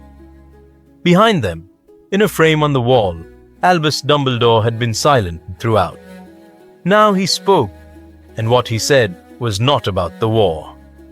"Harry, show me your wand." Harry held it up. The portrait looked at it for a long moment, and the painted face did something complicated. "So it waited," said Dumbledore. "I did wonder. Ollivander told me the truth in the spring of 1992, in his way, by refusing to say it, and I let him keep his silence, and I did not go up that ladder myself, and I have had a great deal of time in this frame to consider why not." He sighed. "The answer is not a good one. I believed I could manage without those 2 seconds. It is remarkable how often I decided that other people could manage without things. You knew, said Harry, since I was 11. Since you were 12, and I am not sure that is better. The portrait bowed its head. I have made a habit all my life of arranging things that were not mine to arrange, and I am not the only man in this story who did it out of fear and called it protection. He has confessed to you already, I think. I never did. A pause. I am sorry, Harry. There's 40 minutes left, said Harry again, and his voice broke in the middle of it, and he went to the door. Snape stopped him with one word. Potter. And when Harry turned, there is nothing I can do about any of it. Yes, there is, said Harry. You have to stay alive. Snape stared at him. Every single person in this castle thinks you murdered Dumbledore, said Harry. If I go into that forest and it works, there's nobody left who knows why you did it. Not one person. They'll hunt you for the rest of your life, and they'll be right too, as far as they know. And my mother will have spent 17 years being a reason nobody ever hears about. He got the door open. So you don't get to die tonight. You have to live and stand in a courtroom and say it out loud, and it'll be the worst thing you ever do, and you owe her that, not me. He went down the stairs and out through the entrance hall and across the grounds towards the Forbidden Forest, and on the way he opened a golden snitch that had been sitting in his pocket for 10 months, and inside it there was a black stone, cracked across the middle, and he turned it over 3 times in his hand. They came out of the dark and stood with him, his mother and his father and Sirius Black and Remus Lupin, 4 hours dead. They were not ghosts, and they were not alive, and there is no word for what they were. They walked with him to the edge of the trees, and they told him it would not hurt, and they told him that they had never left, and Sirius Black said, "Come on then, we go together," and Harry Potter walked into that forest with 4 dead people and a wand he had waited 7 years for, and no intention of using it. He found them in a clearing, in firelight, 30 of them in a ring, and a tall white figure with a snake turning in a cage of light beside his head. "Harry Potter," said Voldemort, "the boy who lived." Harry looked at him and did not raise the wand.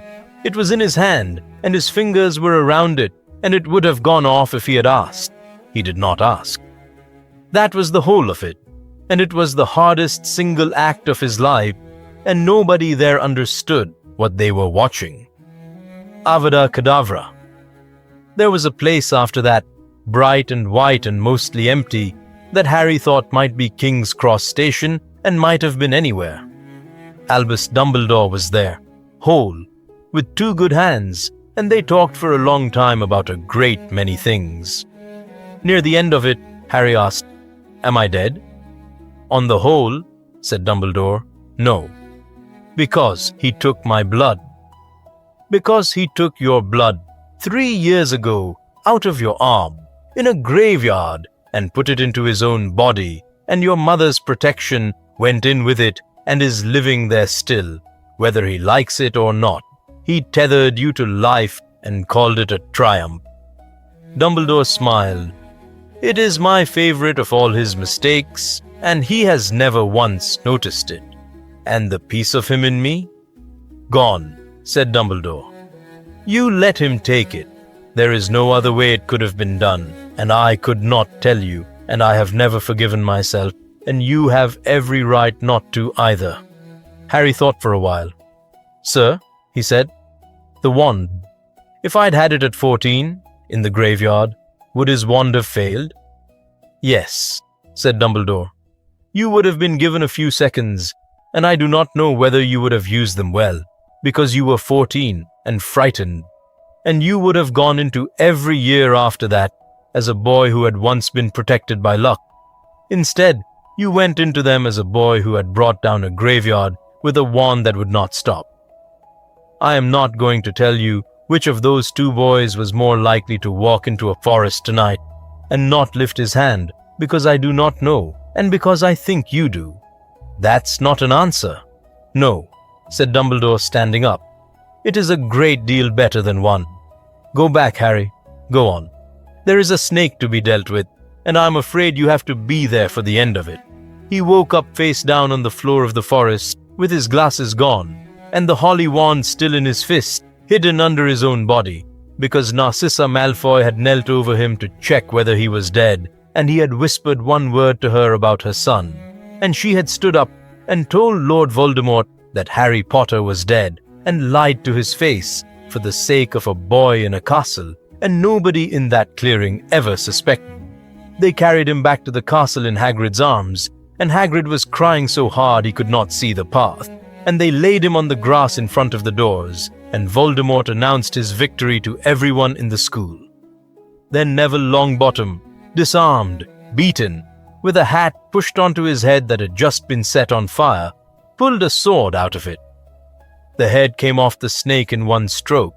Cherry and unicorn hair had nothing to do with that part, but Neville had the wand in his other hand, and there is a photograph somewhere of the moment afterwards, taken by nobody, remembered by 400 people.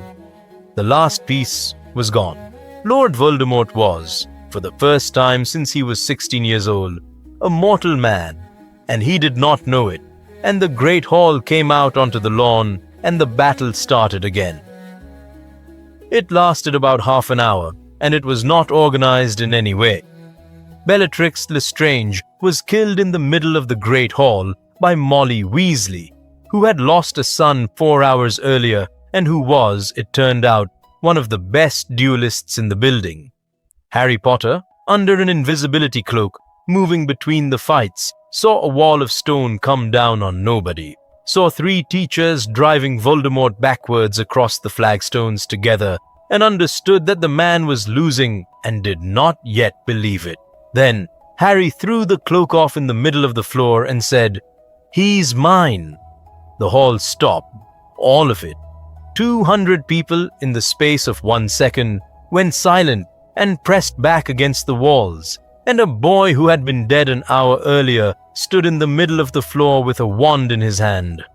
Voldemort looked at him, and Harry watched the greatest wizard alive do arithmetic in front of a crowd and get an answer he did not like. "You are alive," said Voldemort. "Yeah," said Harry. "Then we shall correct that. Give me the wand." Voldemort's voice was perfectly level. "The blackthorn, 12¼ inches, dragon heartstring, and it is half mine already. It has been half mine since a graveyard. Put it on the floor and step away from it, and I will kill you with it in front of them, and this ends the way it was always going to end." "It's broken," said Harry. There was a pause, and in it something went out of that white face. "It broke in December," said Harry, "in a house in Godric's Hollow, about 400 yards from where you murdered my mother. My friend brought a ceiling down to get your snake off me, and it caught my wand instead, and it snapped, and half of it went through the floor, and I never found it. I carried the other half around for a week. He let that sit there. It's been gone for 5 months. You've been planning it for 2 years, and it's been in bits in a wood since Christmas, and you didn't know. You didn't know because you never once asked anybody anything you weren't already sure of." "Then whose wand?" said Voldemort slowly. "Is that mine?" said Harry. "It always was. A man made 2 wands out of 2 feathers off 1 bird, and he sold you the first one in 1938, and the second one chose me when I was 11 years old, and he was too frightened of you to let me have it. He raised it. It's been in a floorboard for 7 years, waiting for me, and he's still alive, and you had him in a cellar for 10 months, and he never said a word about it, and that's a wand maker, and you couldn't tell the difference between a coward and a man being brave in front of you." Voldemort raised the U wand. "Avada Kedavra." "Expelliarmus," said Harry. "And 2 feathers from 1 phoenix, given on one afternoon 60 years before, to a man who thought himself lucky, finally found each other. The green and the red met halfway and did not go through. There was a sound like a single enormous struck bell, and then the light between them turned gold, and the golden thread bound the two wand tips together, and both of them held on because neither of them could let go, and their feet came off the floor. The people in that hall said afterwards that it was singing. Not a tune, not words.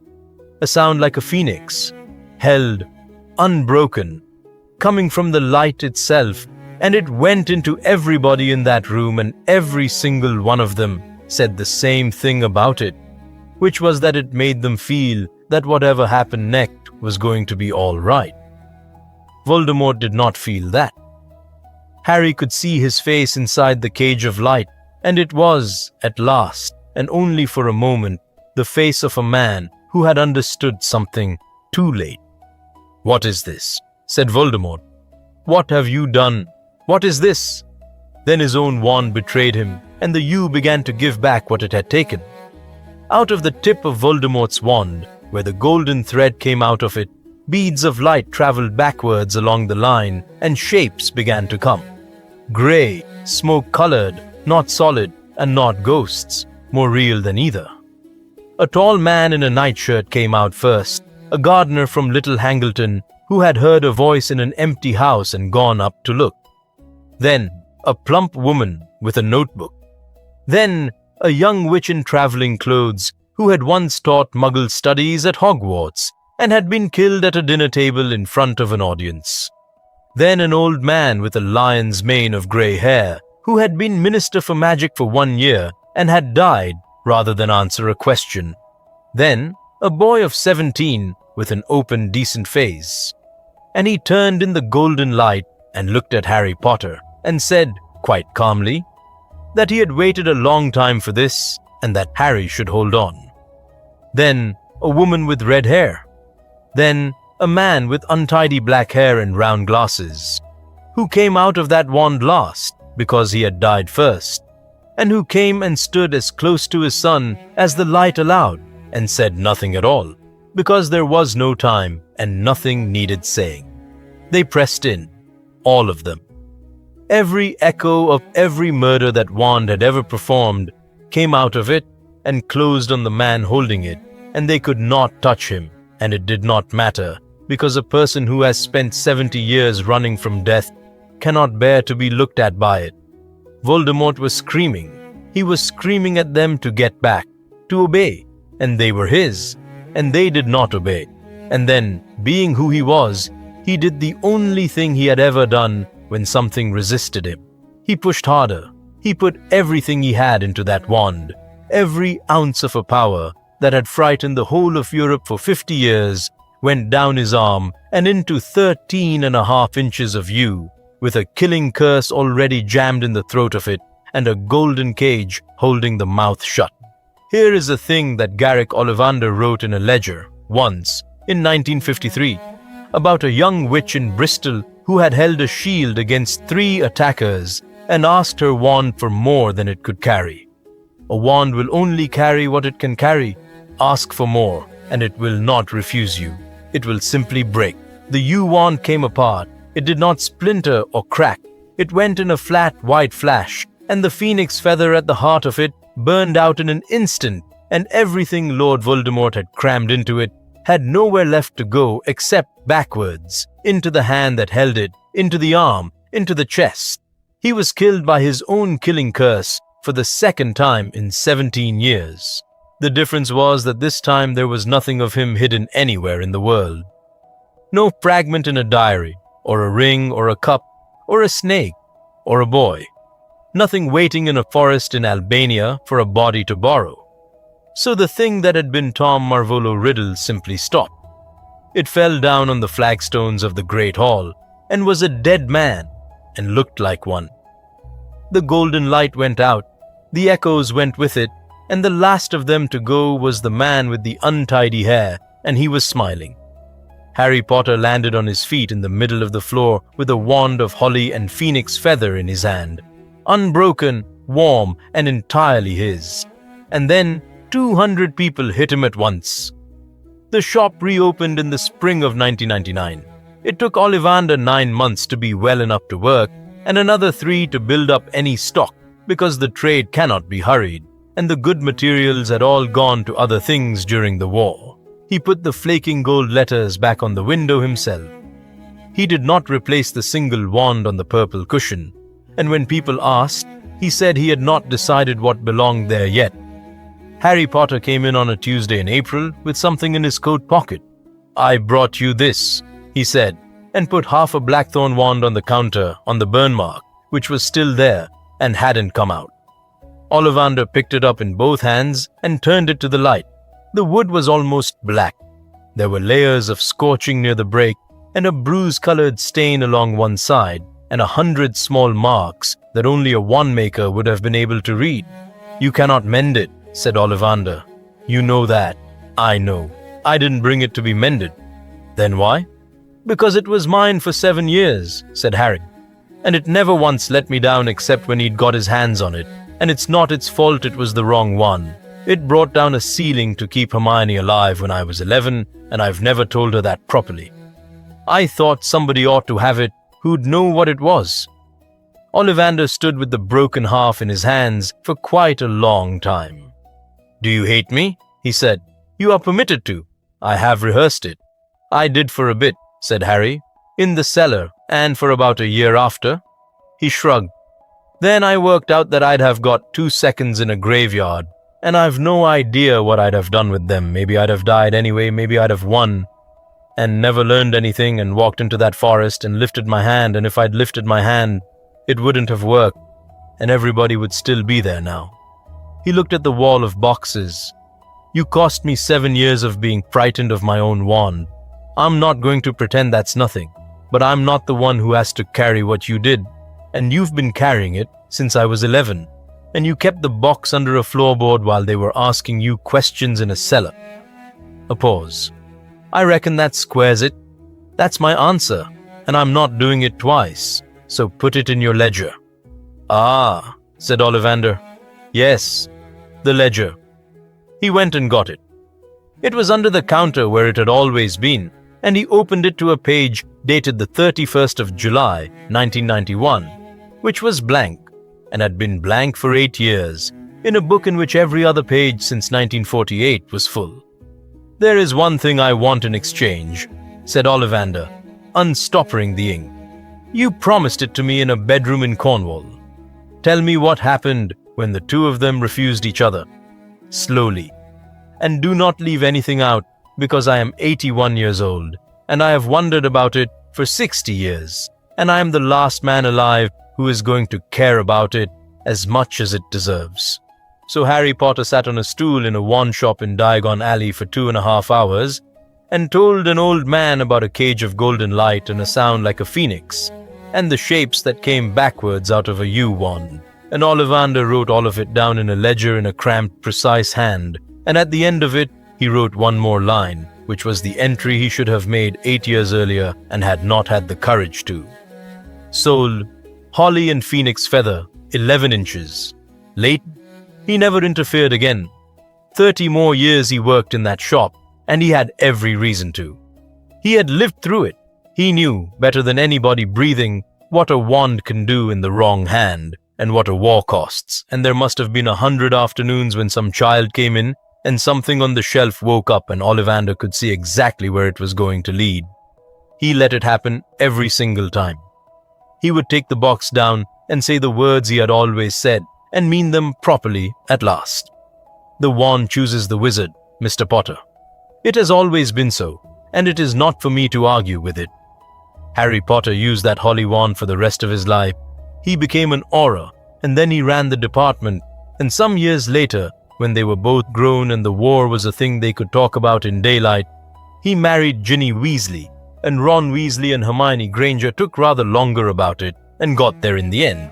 Neville Longbottom taught herbology at Hogwarts for 40 years, with a cherry wand in his sleeve, and never once mentioned the sword to a class. And Severus Snape stood in a courtroom in October 1998, and said all of it out loud, in front of the Wizengamot and a gallery of 600 people, and every newspaper in Britain, because a 17-year-old had told him to on a staircase, and he had not been able to think of a reply. It took 2 days. It was the worst thing he ever did.